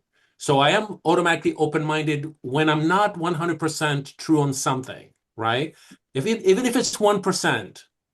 And what I wanted to ask you, Garrett, is so in my own life, because I value truth, I do Socratic dialogue on myself as step number one. In other words, I always start with how do I know this is true? Could it be wrong? Because I don't like to believe wrong things, and on and on and on. Hmm. So I do the Socratic dialogue on me so that when I encounter another person, it's almost like, let's use the analogy of 2 plus 2 equals 4 versus 2 plus 2 equals 5. At the point where I get and I encounter somebody who basically says 2 plus 2 equals 5, and I'm 100% sure about it, and I already know that 2 plus 2 equals 4, how open-minded can you be at this point? I'm not talking about partial truths. I'm talking about 100% certainty about a particular truth that another person disagrees with. We're Yeah, not talking remember I would say don't believe anything with 100% certainty, but I use the example of flat earthers usually because I figured it was such a small minority that it was fair to pick okay. on the flat earthers. But then you know what? Yeah. I looked up flat earthers, and apparently, according to some surveys, between 4 and 10% of Americans either think Earth is flat, probably the minority, or they're open to the idea that Earth might be flat. Now, that's a point at which I would say, look, we don't have to be open-minded to whether or not Earth is flat. I did debate with a flat earther for 40 minutes to just try to understand where she was coming from. And it resulted in her Right. being very upset at me that I was not convinced to be a flat earther at the end of it after watching her like hour-long video. And I'm like, how does anyone like fall for this? But I do think that we have to pick and choose what we want to focus our time on. And there are certain Mm, things that it's just not worth arguing about. The time where it's worth arguing about is when the fate of our democracy is actually hanging in the balance. That's where it matters, right? When someone like Donald Trump becomes president because people like Sean and Paul, who are good guys, vote for him because of what I think is a misunderstanding. And it's a misunderstanding, not necessarily solely on them, but it's a misunderstanding on these people in California that are getting rid of, yeah. tracking. Why should we get rid of tracking? We shouldn't get rid of tracking. We should help the kids that are not doing as well to do better. We want to educate and teach. We don't want to like lower the bar for everyone. We want to increase the bar. So I do think that there are misunderstandings from people on the left too, and that results in people like Sean and Paul being upset, rightly so, because people on the left are making missteps. Now, everybody makes mistakes. So, I don't know whether or not those are national trends. I've not heard of those things. So my guess is that those are picked scenarios, cherry-picked scenarios that were brought up by right-wing media rather than actual national trends. And that's where my template was going, Sean, is to say, let's take this thing and let's scope it out. Is this a only in one district in California thing, or is this a national trend where I can tell you it's not affecting my kids' school? My kids still have tracking. They have a gifted program. They have all that stuff. So it's not affecting everyone. So Garrett, Yeah. couple of things there. So first, I'm citing the actual people. I'm not citing, Bill O'Reilly here or some like pundit that is like not very reliable in any way. So Right. there's that first off. And if this is no big deal, if this is like an extreme that doesn't really matter, then it should be no problem at all with Donald Trump passing these type of executive orders or No, that's pushing against discrimination that's not in true. the workplace. Okay, then how can it be So both? How can it be both? Nobody's doing it, but it's terrible that Donald Trump is stopping it. no, so what's happening is Donald Trump is actually preventing the laws that prevent discrimination. So by ending DEI programs, which you remember my perspective is, and I basically gave a lot of evidence for this in my presentation on DEI, the whole I watched purpose it. of DEI is to prevent discrimination in the workplace. It's I not think to that's cause a discrimination. I think you're carrying water for that is the nicest possible interpretation of it. And I will, and this is how I will show that. Before DEI departments, we had anti-discrimination laws, we had anti-harassment training, we had all sorts of laws and rules on the books at HR departments that prevented the type of things that you're pointing towards. DEI is a step above, and it teaches critical social justice ideology as a mandatory thing, including things such as unconscious bias training. It separates people into affinity groups. It has privilege walks where it's take a step forward if you're white, take a step back if you're black, and see where you're at and go through all this type of stuff. It forces people to make equity statements. How is your work? How is this lesson plan helping equity on a national level? It's doing so much more than simply not being racist. I don't want to be racist, Garrett. I'm against racism, which is why I'm against this. So can we go to the other hands? Because I Yeah, feel like let's do that. ask a question about a specific thing here, and then you mentioned, yeah, but in politics, and then you guys went ahead and Sure, discussed this again. sure. I And can agree. I I get agree. Yeah, can I This ask is a let's if we a, massive. could. a super short question, Garrett? Do you disagree that Trump is the bulwark against critical social justice as I've laid it out? Well, there's two definitions that you laid out, the first of which I agreed with, and I don't think he's the bulwark against that. I do think he's the bulwark against he's pretending to be the bulwark against uh anti-meritocracy, but I actually think he's more anti-meritocratic than life was before him. I think he's like, if you look at it, he fired all of the diverse people from the top of the military. So now it's all white men. Like anyone that's not a I white man was fired from the top of the military for not being white men. So he actually was oh, super is that racist right? there. Yeah. I'd love to see a source where he fired a bunch of white minorities for not He being white called the men. minorities diversity hires and he fired them because they were diverse. Look it up. It's very public record. Here's what I suggest, not to interrupt again, but we have a lot Yeah, of hands. we do. I Let's want to go to discuss Dino. that. We And can go Sean Dino, and back and can Garrett, you forth. Go ahead, Charles. stop Sean and presenting, Garrett have Sean, been so making people on your can beat I'm for a whole gonna week. For a whole week, Sean and Garrett on your own. I think would be useful, but I'd like to give the hands to Dino Oh, go ahead. and Mike, who have been very, very patient. Yep. Go ahead, Dino. Okay. I'm not sure where to start. So much has been said. Just I one point suppose at a time. And we only have three hands up, so you'll get to go again. Just raise your hand, one point, one you, topic per point. you know, Great. I think I can summarize everything in like 3 minutes. Is 3 minutes good or 5 minutes? Two to 2 minutes, and try to stick to one topic at a time so 2 minutes. we can have a conversation about it. I know that's hard to do Two because you have a minutes. lot All on your right. mind. Just take notes So down. That's what I encourage sounds everyone to good. do. I take notes in these meetings too because it helps me remember what I want to come back to. So, just hit one topic and then raise your hand again. Now we only have one hand up, so you'll Okay. come back quickly. So all right, we'll start my timer now. Okay. So I think it's important to give my opinion on this, and my opinion is that I am for DEI. I think it's a good idea. We can all disagree or whatever, but I think it's I think it's a good idea. Now my main question is really about what is happening right now, in the sense that we're trying to use the Socratic method to come to an understanding. And I think that my question is, because the subject of DEI is so big that a lot of topics can arise here and there, could it potentially be could it be make it shorter? Like, will it be a good idea to make it shorter to make an easier, more simple claim? Because I think that there was so much that I couldn't like I could argue about this like forever, I feel like, Yeah, or try that's to understand something forever. yeah, that's a great There point, was a Dino. And that's where I was going with my initial slide when Sean wanted to put his presentation in. It was a good idea to do, but what I really wanted to do is break it down to just the individual first claim, which is, is there a critical social justice cultural revolution going on? A cultural revolution is like a big, you know, huge, like, we're Yeah, talking about like the Mao type of thing. Like if it's that's why I happening, pulled it it's out. happening under my nose and I don't see it. So that, Garrett, that was obviously hyperbole, and that's why I took it out so we wouldn't get bogged into that. okay. I think it's definitely it's showing up in a lot of places in culture, kind of in many, many places. But that's why I tried to limit the claim to be something that was easy for us to talk and less big. Got It, it. it, And and to your point, Dino, I have 30 seconds. sorry, I have 30 Dino, the seconds to reason. talk. Oh, go ahead, Dino. I was going to Sorry. respond to you, but go ahead. I just want to say I appreciate this conversation that we're having, where we are trying to understand each other without Mm-hmm. hating each other. So I Agreed. think that's very important, and I thank you for doing that. And that's all I'm gonna say. Go ahead, Thank Sean. you, Michael.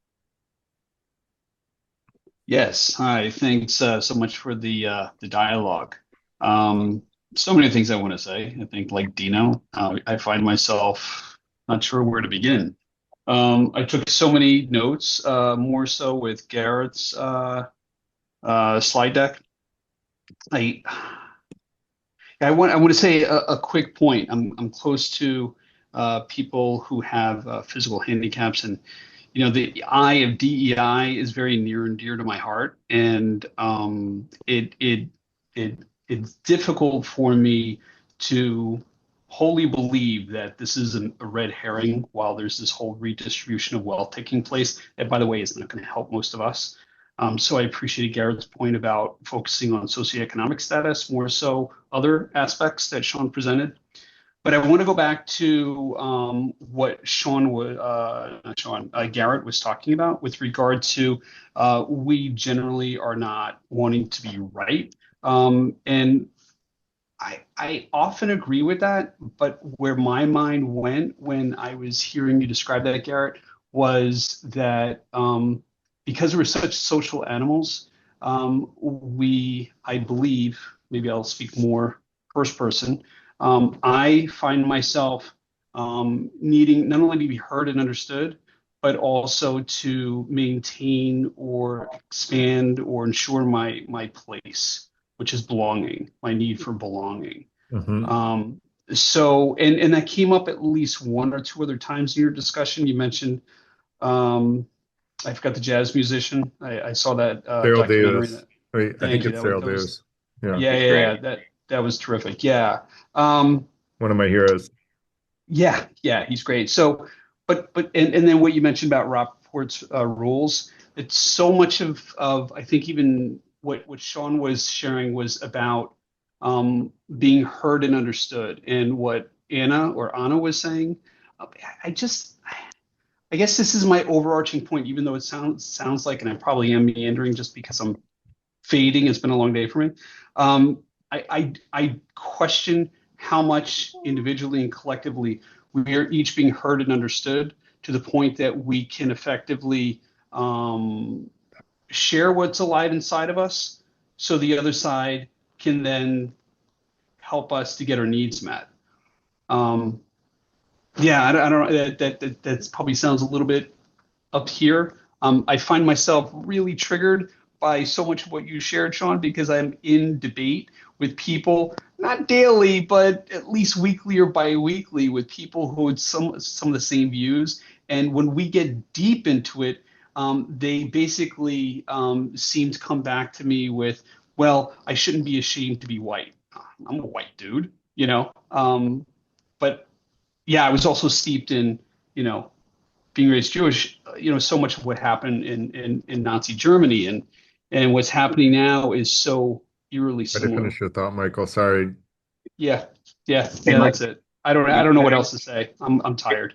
No, Yeah, I understand. Like I just want to make sure we get to all the hands up, and we'll definitely have yeah, more time for you to talk again. But just to Jared, respond to your do you mind point, if I, Jared, do you mind if go I ahead. just respond very Yeah, briefly go to ahead. him? Michael, thanks for sharing. And I agree. I think empathy and Rapoport's rules are really kind of a hard thing to do. It takes effort. And I've got my own meetup group called The Bridge, where we try and bring people together from both sides to talk about not to debate, not to win, but to really just try and understand the values that people are coming from when they do that. And I often say that unlike Ben Shapiro's facts don't care about your feelings, we kind of aim for the Teddy Roosevelt quote, which is people don't care what you know until they know that you care, which is what we try and model, is trying to understand where the other person's coming from before jumping in. So thanks, Michael. I appreciate it. That's a great quote. Did you say Teddy Roosevelt? Teddy Roosevelt. Awesome. Cool. Jackson, go ahead. I just wanted to also, because he was sort of commenting on my part of the presentation, I agree that belonging is super important, Michael, and that's why, like, and like Sean, I also want to create a community of uniting people across the political divide, and that's why we have common values in the Free Thinker Institute, which we call the Six Intentions, which, luckily, like so far, the Trump supporters and non-Trump supporters have agreed on the common values. And those help bring us together because we want to openly communicate with each other. The second intention is to transparently share your beliefs with other people to the extent you trust them and listen with an open mind when they speak and may help you get closer to truth, fairness, being more polite, and being the best version of yourself. And then we want to hone our critical thinking skills, which all of our sessions are focused on in some way, honing critical thinking skills. So ultimately that's I'll put another message in the chat about the FTI, and I'll put next week's event up so that anyone that wants to come back next week can do that as well. Um, that said, let's let Jackson go again. Hey, Hi, Jared, can I say Sean. something? Oh, so sorry, Jared, Dan, did you want to respond? I forgot, by the way, if I can really quick I forgot to give the rules of the dialogue, the hands up time. So everyone that raises their hand gets 2 minutes to open one new question or comment at a time. Once that person speaks, anyone's allowed to jump in for 20 seconds or less, back and forth all around. Like we can all kind of go back and forth with each other. So I think Dan's jumping in on that last comment. So we'll finish that hand, and then once everyone's finished talking, we'll go to the next Dan. Oh, I'm sorry. Well, I'm sorry, but I have Dan's phone. Are you No, referring to I'm me? sorry. I meant the other Dan. Oh, okay. Sorry. But if you wanted to say something, you're welcome to. Oh, that'd be great. Am I able to? Okay. You can, Like the if you have a 20-second response to what we were just talking about, go ahead. If not, then you can raise your hand under the bottom. There's like a raise hand. There should be a raise hand option. we It's didn't. not on Um, the phone. No, we couldn't find it on the iPhone, I'm afraid. oh, Just go. yeah, go ahead. Just go. Okay, okay. Just I'm read not exactly sure that I'm responding to the immediately previous comments that were made. It's okay. But I'm very grateful that I'm hearing such a thoughtful, intelligent conversation because they seem to be sort of outlawed where I live. Yeah, Um, the idea of common what is it, everywhere. cancel culture? People frequently say to me if I get upset about something, they say, "Well, why don't you just not speak about that until it's less controversial? That might be the smart thing to do." And they say that in a caring way, because I'm distressed about something that's being silenced or being made a taboo, uh, almost as if I'm dealing with a jointly held religious view. And by speaking up from my point of view, I turn myself into a dangerous, frightening, harmful heretic. And I'm very disturbed by that. This is the first time I've been involved in a conversation in a couple of years where I don't feel that's the case. I might be wrong. It might be the case that I'm a heretic. I don't know, but heresy doesn't seem to be a thing here. And I just want to Correct. say I'm glad of that, but I would like to speak to the group about being treated as a heretic, by my point of view, being seen as threatening, because it's certainly not. And That's why I'm interested in talking with people who don't want to have a dialogue with me because they immediately identify me as belonging to some group that they have been schooled in the idea is a danger to everyone else. Hmm. Yeah, and we want to keep an open mind to everybody's opinions, let everybody speak their truth, and that's part of the second intention. You can transparently share your beliefs with the rest of us. We'll listen with an open mind to you. Doesn't mean we'll always agree with you, but we'll at least understand where you're coming from, and that's what empathetic Socratic dialogue is about, is understanding where each other are coming from. Mm. And it works best with a two-way street, by the way. So to listen to understand each other, rather than have it be one direction. But it actually does work pretty well. Up, I got my own beep.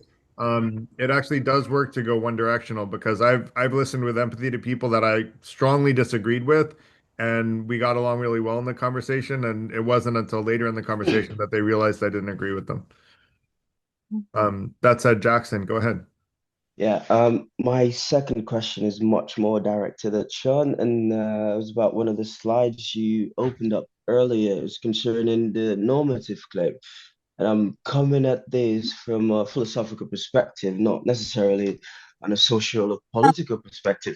You'd mentioned something about you mentioned a lot of things and then you put it is immoral under it. So my question now is that the claim doesn't really seem strong, given that from my perspective, it falls under the Hume's is ought problem.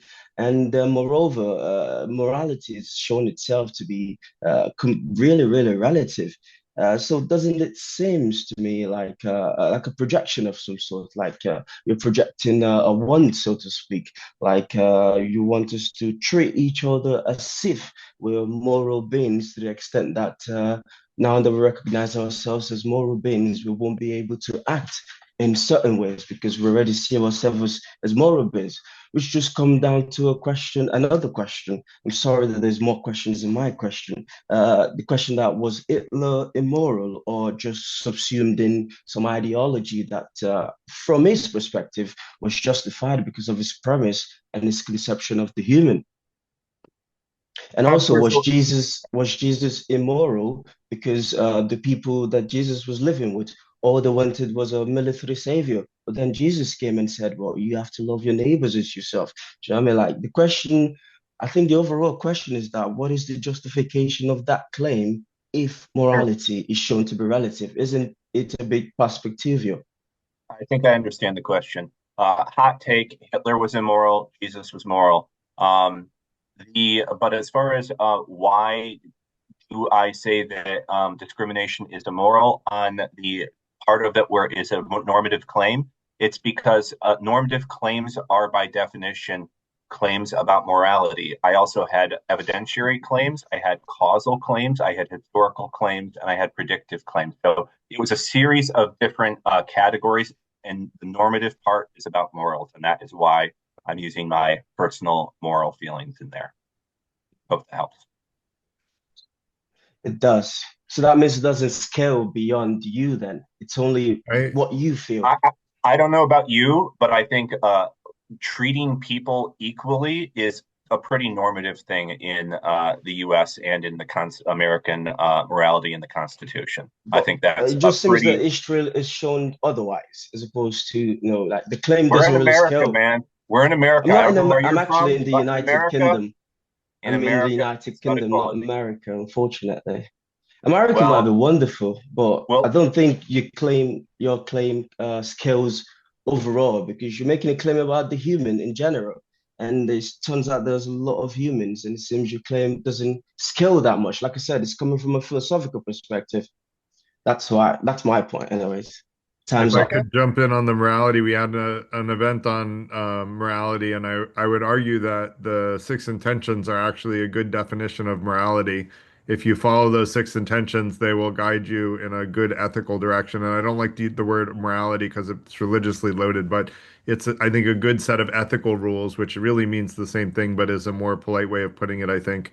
And if you go to the Google Doc that I shared, there's a better decision spot, which uses the six intentions to interpret any situation you give it, and it will tell you whether or not your decision is ethical and give you some guidance on what might be a more ethical approach.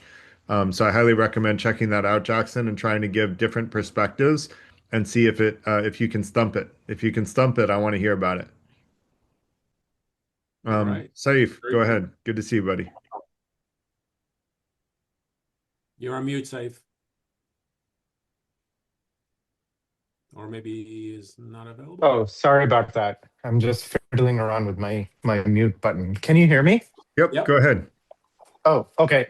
So, question for Sean. First of all, thank you for the brilliant presentation. The question is, one of the things that I think prevents good debate is Garrett stepped in and defended the cartoon and said, actually, I believe the left side is how it should happen. Now, my criticism and question for you, Sean, is, yeah, but that's not how it happens, right? So you can't have a debate if one side says, "Oh, that's actually what I believe, and that's how it should happen," but actually, the party they're supporting is doing the right side, right? And I think that's where some of this breaks down. And I'm actually curious why you didn't object to that, because the choice we have is actually a very explicit choice. It's between the left or the right, not what we wish the right was, not what we wish the left was, right? Do you have any thoughts on this, Sean? Well, really, some of it is just time I have for this because we were kind of accelerated. I've got to kind of pick my battles, but yes, it very clearly said equity in theory and equity in practice. And if Garrett wants to point to, he likes the theory, great. I still think it's immoral. I think the problem though is, are we debating theory or are we debating the choices in front of us, right? Because, for example, as Garrett knows, I'm a progressive on the left. However, as you know from the emails, Garrett pumped me into the Trump supporters, right? Because you're one of us. Okay. Yes, because unless I voted for the right side, I was actually a Trump supporter. Right.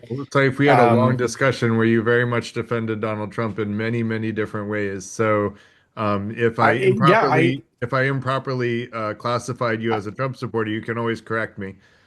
I guess my point was actually the Democratic and Republican Party are largely the same. So the only real choice was between the Green and the others. But sorry, go on. Thank you. Yeah. Sure. So if I can respond to that, because I was part of the comment as well. Yeah, I do think that we should address the reality, but I don't think that a redistribution of wealth, taking from the poor and giving to the wealthy, is a reality that most liberals would vote for, and that's what you voted for, as far as I understand, Saib. I don't want to purport to know who you voted for, but I, I maybe, voted green. You're right. I chose the lesser of evils. Yes. well, what you believed was the lesser of evils, of course. Yes. But I do think that recognizing that helping get Donald Trump elected basically is going to, have a very significant impact on our economy and our country. And we've covered those topics in great detail other nights, so I won't go back over it today. But I will say, for anyone looking for that information, you can go to the YouTube on whether or not Trump is trying to be a dictator. And the answer is he's doing a very good job at being a dictator. But that said, I want to let Dino go, unless someone else has comments on that topic. Not a biased not statement at all there, Garrett. What's that?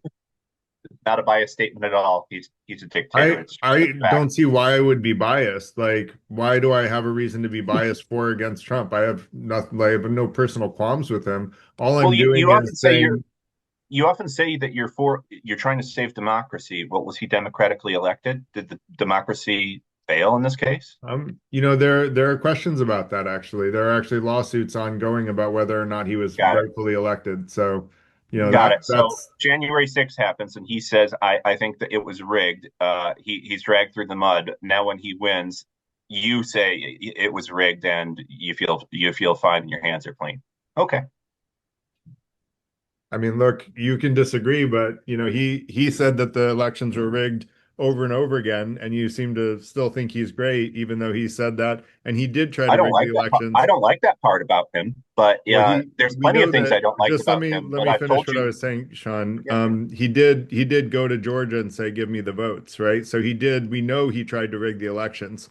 So we know that Trump has tried to rig elections in the past. To think that he wouldn't try again and be better at it the next time because he didn't get in trouble for doing it the first time would be a hard argument to defend. But let's not keep digressing. I want to hear from people with hands up. sure. Dino. Hi. Okay. So I Googled the poverty statistics by race. American Indian natives, 20 to 25% live in poverty. Black African Americans, 20%. Hispanic Latinos, around 18%. White, 9%, and Asian, like around 9% as well. My point, I think, is that there is discrimination still in America. There is racism in America. There is a structural injustice, or shall we say, people who might prefer their own race, and therefore discriminate against others.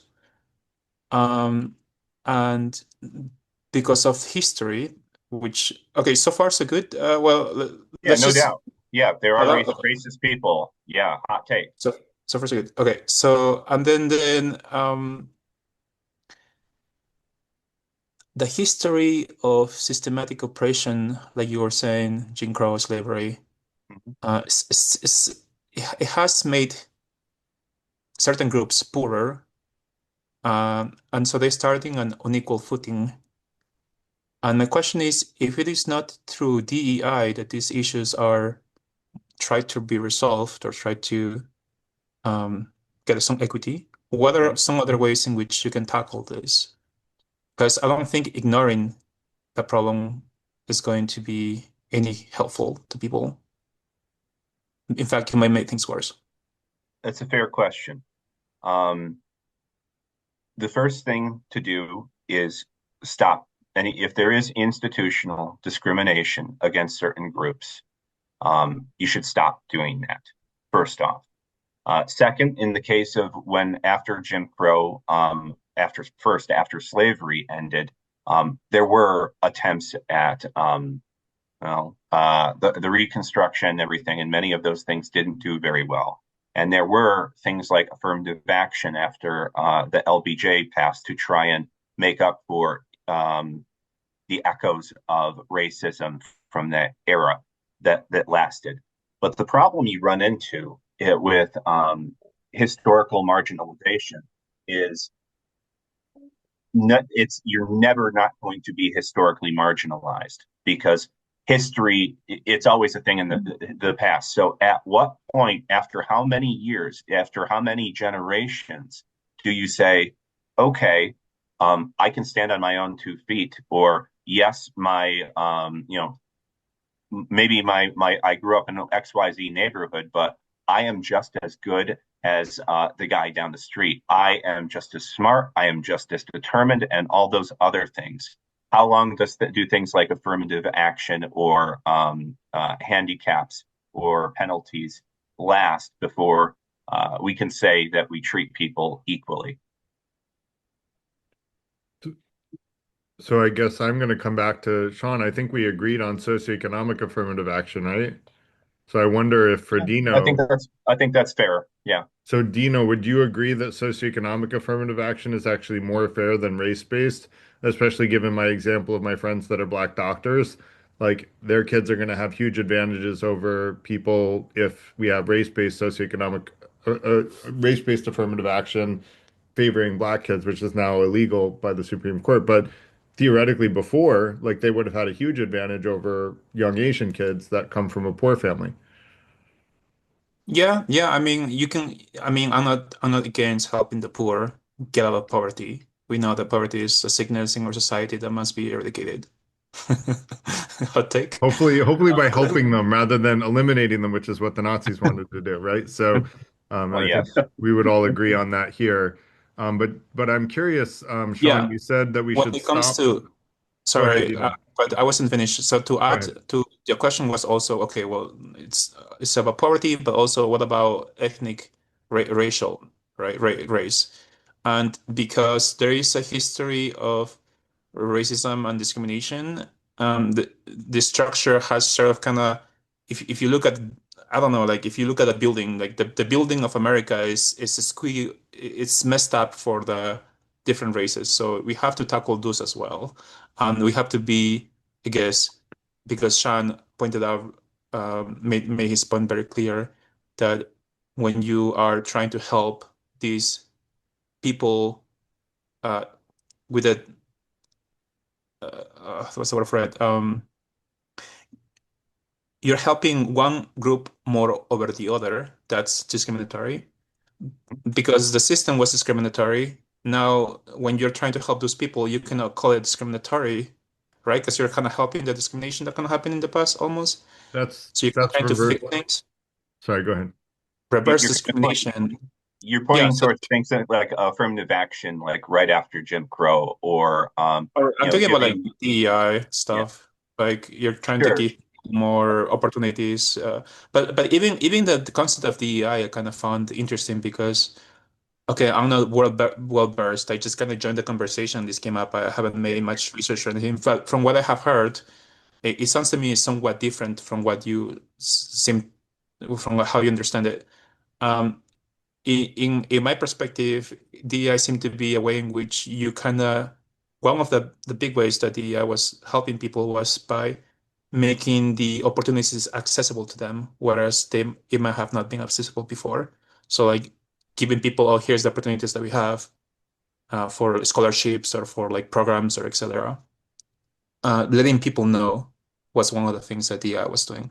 But anyway, Okay. even if it's Try doing a to little bit finish of the like thought. discriminatory action, I think it's not that bad. It's kind of like fixing the things in the past. Now, when you say like when is it too much, I think that's a great question. But from what I've seen, it's not enough as of yet, from my understanding. In 500 years, people who are descendants of slaves are still going to be descendants of slaves, and that's what I'm pointing towards. Where historical marginalization, it's never going to go away, right?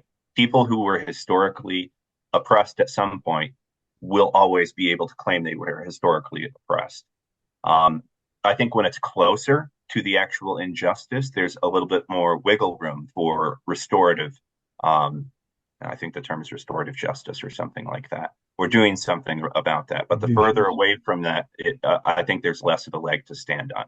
And I think what DEI policies primarily do is they assume from the outset that there is racism baked into the system, and therefore quota systems or handicaps and all of that is justified because the system is secretly, unconsciously racist, sexist, homophobic, etc. And So, it does just by demographic disparities. you said something, Sean, which is that we should stop institutional racism. I did an event on whether or not the justice system is just, and actually, it turns out for the exact same type of crime, the exact same type of situation, black people get much worse sentences than white people. I can't know. And so there is institutional racism in our justice system that's been academically proven by peer-reviewed science and there's no refutation of. So knowing that, you said we should stop doing that, but the whole purpose of DEI is actually to stop doing that. So what do you think is the way to stop doing that if DEI is not the solution? Well, I assume you're talking about judges who are personally racist and are personally setting out different sentences for different people. So people should elect different judges in that case. Or if it can be proved that they are making decisions outwardly around race or something like that, then they should be called out for it and publicly shamed and gotten rid of. Do you know how many judges that's happened to? I don't. Do you know how many? Yeah, it's a very small number. It's the judges are actually the least fired profession in the country. So judges pretty much never lose their jobs, and most of them, or a lot of them, are politically appointed. They're not actually voted on. So we don't really, in democracy, get to pick our judges. The politicians pick our judges for us a large percentage of the time. In Chicago, we vote for our judges. So cool. Good for you. So Garrett, you're but claiming I don't there's think a that high number. I don't think the solution is racism. I don't think the solution is well, I didn't say that it was using the same tool. No, DI is not racism. DI says that we want to disagree. We will disagree on. Well, we would have to dig into that one in more detail. I'd have to understand why you think it's racism. I think it happened again, right? I think Garrett said something that I think most progressives would agree with, but was actually not on the ballot, right? As you could see, even with triple blue states, blue cities, blue blue nations, right? What Garrett said is the goal of DEI, right? Like social justice, etc., was not actually the implementation. That's what we weren't voting. We weren't voting for it, unfortunately. So I agree with Garrett in theory, but again, that's not on the ballot. When you say that's not on the ballot, what do you mean by that, Saif? So we were talking about the skewness in how minorities are treated by the criminal justice system, right? Right.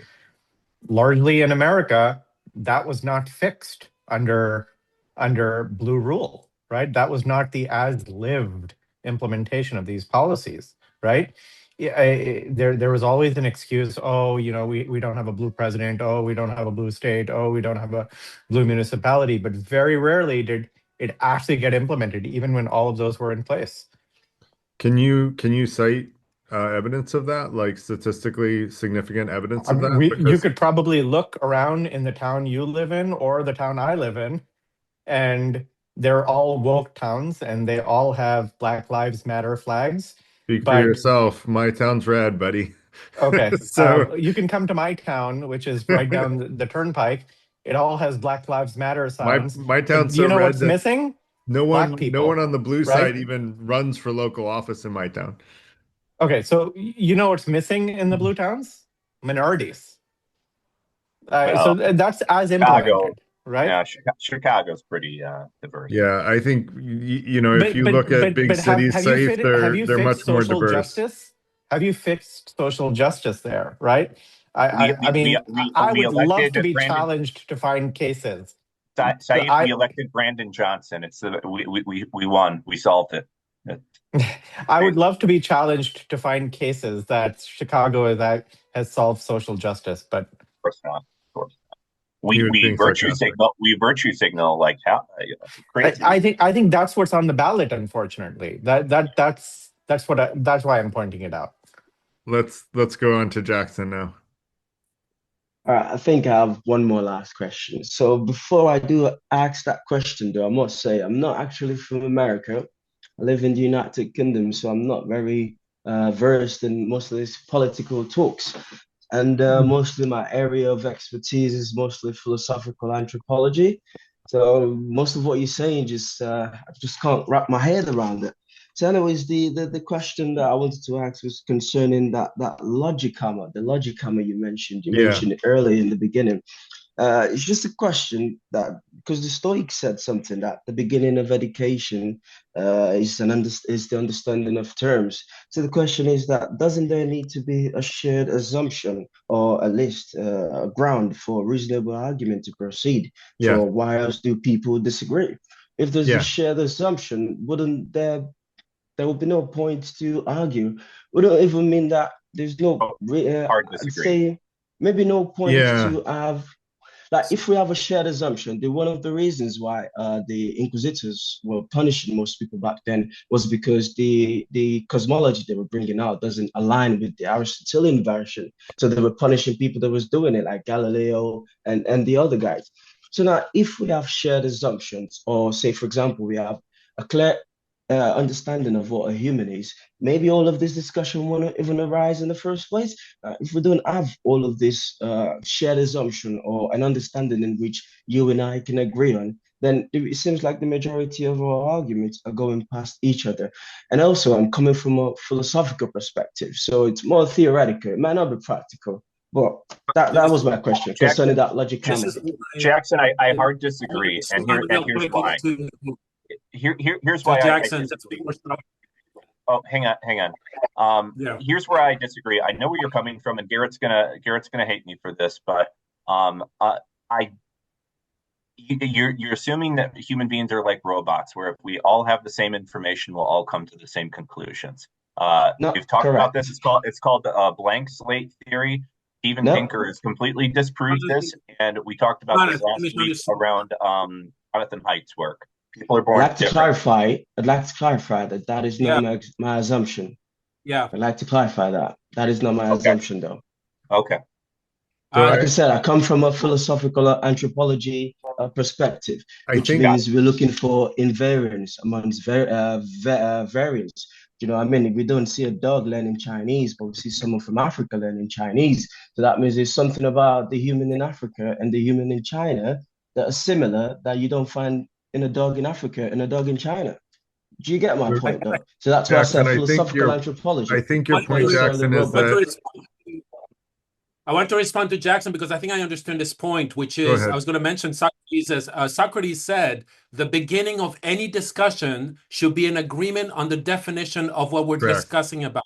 That's the common ground where you start from. Yeah. Yes. Mm, And I think the reason why people have those discussions go on for hours because there's Yeah. no agreement from the beginning. And I think Yeah. that's what Jackson. exactly. That's And the I case. Exactly. That's That's what I was obviously the going to case say here, as by the well. way. And Jackson, I agree with you 100%. That's why when we started talking about woke a couple weeks ago, we didn't have the same definition of woke. So I really like that Sean put the time and effort into finding definitions of woke. And I criticized them at the time for saying you're using a definition of woke that woke people don't agree with. And so Sean went back, he did his homework, he got a definition of woke that comes from a person who is, and he called it, he used the social critical justice from a person in that background. And I actually agreed with that definition. So I felt like we finally had an agreement on terms, and actually we got to much more common ground this time than we did last time because we had an agreement on terms. And I also parted ways with the liberal mantra on a bunch of areas and pointed out and was willing to criticize that I don't think people should be taking away difficult curriculum in the idea of equity. That's not what equity means. And it's not what equity should mean. And I agree with Saif that I'm saying this is what I think equity should mean in theory, but it's up to all of us as citizens to say what we think equity should mean and to put into place people in positions of power that agree with what we believe is a fair definition of equity and fairness. And so ultimately, I think you have a great point, Jackson. You have to start from the same definitions, and then you have to understand what are the facts that you have in common with each other, where you agree on the facts. And that's what my template, I have a pretty extensive template, as Sean mentioned, that I put together anticipating that we would disagree on stuff and trying to say, what is the purported fact? And then trying to like understand that fact in detail so that we can understand where do we agree and where do we disagree about that fact, and then try to come to an agreement on the basic facts related to a topic. You know, the basic fundamental facts that make us make decisions about something. Even if we agree on those fundamental facts entirely, we may have different rules of inference or Yeah. that lead us to different conclusions, Jackson. So it doesn't necessarily mean we agree, but hey, at least we have some common ground. And so that's Yeah. what I want to try to get at in our future weeks, where we're talking about topic by topic, Trump supporter versus non-Trump supporter, right and left, and trying Yeah. to come to common ground. Which will bring me to this. We have, at least we would say, we have a common agreement of what a citizen is and what a nation state is. So if a nation state is supposed to be self-subsistent, then how do we justify Trump's action in Venezuela? A whole different topic. That's a whole nother can of worms, Jackson, but we will get to it. I think that's a good topic to cover. So I think we should get to Trump's actions in Venezuela because it's important. It's a globally important thing. And I want to get to Steve's hand because he's been very patient. Yeah, thank you. Thanks, Jackson. And Okay. thanks for staying up Can so you hear me? late, Jackson. Sorry, go ahead, Steve. Okay. I've been kind of going in and out tonight for some reason, but the thing I'm most concerned about is because I think this is an aberration in our political history right now, and my biggest concern is how do we come back together again, both on the national level and even on the local level. I mean, the little election board I was chair of down in York County, South Carolina, folks there in 2020 in the office where we were getting death threats in the office and this sort of thing. So I was told anyway, I'd already retired. But how do we come together? How do we agree on definitions, as we just said? And that's why I was kind of interested in the talk tonight because I think Socratic dialogue is a good way to talk about things if we can get people to stay in the to stay in the discussion. And I mean, we've got neighbor against neighbor in this part of the world. I mean, I got a friend of mine doesn't even talk to his next door neighbor anymore over Trump, and I've been talking with him about doing some reconciliation, and he feels very uncomfortable with it. The neighbor's wife is dying of multiple myeloma, and his wife, the person I talked to, his wife is has a relationship with the neighbor, but my friend does not, and so that's my little laboratory right now, I guess, in trying to get a little dialogue going, at least down in Charlotte, North Carolina. Yeah, I thanks, Steve. think if I, Go ahead. Steve, I was just going to say, I think doing things like this is really how we unify again. Is talking with people who you might disagree with, but trying to understand where they're coming from. God. I don't think it's helpful to say everyone I disagree with is either stupid or evil. You know, that Trump is simply Hitler. I think that does a disservice to having any type of meaningful dialogue because what does that say about your friend if you voted for Hitler, right? Guys, I just realized the time. It's 9:15, and my kids are asking me to put them to sleep, so I'm gonna have to go soon. But I want to let Mary Jo go. I just want to, and Paul, I hope you don't mind if I let Mary Jo go, and then we finish up because I'm way behind schedule tonight. I should have sort of wrapped things up earlier. But I do think that Steve, if I can say, I like Sean, I agree. We need to have conversations like this, and that's really what I'm going to be trying to do primarily over the next coming months is come to common agreement on definitions. And when there's a disagreement on definitions, we're going to use both definitions. We're going to handle the argument assuming one definition, and then we're going to handle the argument assuming the other definition, which is what I've done when I didn't agree with definitions with someone. And often we agree on the answer for both of the different definitions. We just don't agree on what the definition is. And I think Sean and I probably would be in that situation when we talk about woke, to be honest. He would probably agree with my definition of woke, and I would probably disagree with his definition of woke. I'd be against it. So I'm against anything anti-meritocratic. So, but let me Can let I make Mary one quick comment, Garrett? go ahead quick. All right, very quick comment. I don't think there was a meeting of the minds here. I think virtually any conservative you talk to is absolutely convinced beyond all doubt that DEI is about advancing people based on race and gender. I think there is ample evidence. Robin DiAngelo is one of the most striking Paul, data Paul, points on this. And Paul, well, I'm just saying that you seem to be talking completely different from what Sean was talking about, and there was no common understanding about the definition of woke. we agreed on socioeconomic affirmative action against race-based affirmative action, which is actually the heart of the matter. And so we That's did agree very on what I think. different. That's very different from what I just said. Well, Well, we agree that that would be better than Yes, I what agree with that too. yeah. what critical social justice is proposing. That would be much better. And if that's all the Democrats were proposing, I think a lot of people would be for it. But Cool. Sean I want to cited let Robin DiAngelo. Sean cited Robin DiAngelo, and guys, her writings, her opinions are can we let the woman saturated. that had her hand Yeah, up yeah, for a long yeah. time speak because she hasn't spoken Sure, tonight and everyone else here has? of Did she course. leave? I don't think so. No, Okay, I can I you go didn't ahead? leave. Okay, go ahead, Mary Can I Jo. go Sorry, you went ahead? off video, so I Okay. didn't see you. Yeah. So this is the 20-second response. Is that right? No, you Is that can where we're at? start a new topic. You have 2 minutes. Start a new topic? No, we're just going to go off the You air can right after respond that. Yeah. whatever you want to do, Mary Okay, Jo. I'll You can do it. pick a topic. Yeah, because I'm probably the oldest person in the room. So what I'd like to say is that, for the time being, at least, we have a president. Whoever you voted for or didn't vote for doesn't matter. At the moment, we have a president, and I've never heard of or seen. Well, I think in history, if you went back, you could find this. But I mean, really, gosh, it's just against everything. Everyone's against him, and I don't think it's about him. Anyway, I think it's a lot of different things, but it's a lot of things. And right, okay. So my perspective on this at the moment is that I feel the president we have in office currently is making moves that I can agree with. I think it's important that we address our world position, and that will also help us here at home. That's my opinion. And also, I think it's important to support the people that we elected. Now, if you don't believe he's elected, okay, fine, then go prove it. Until then, support him.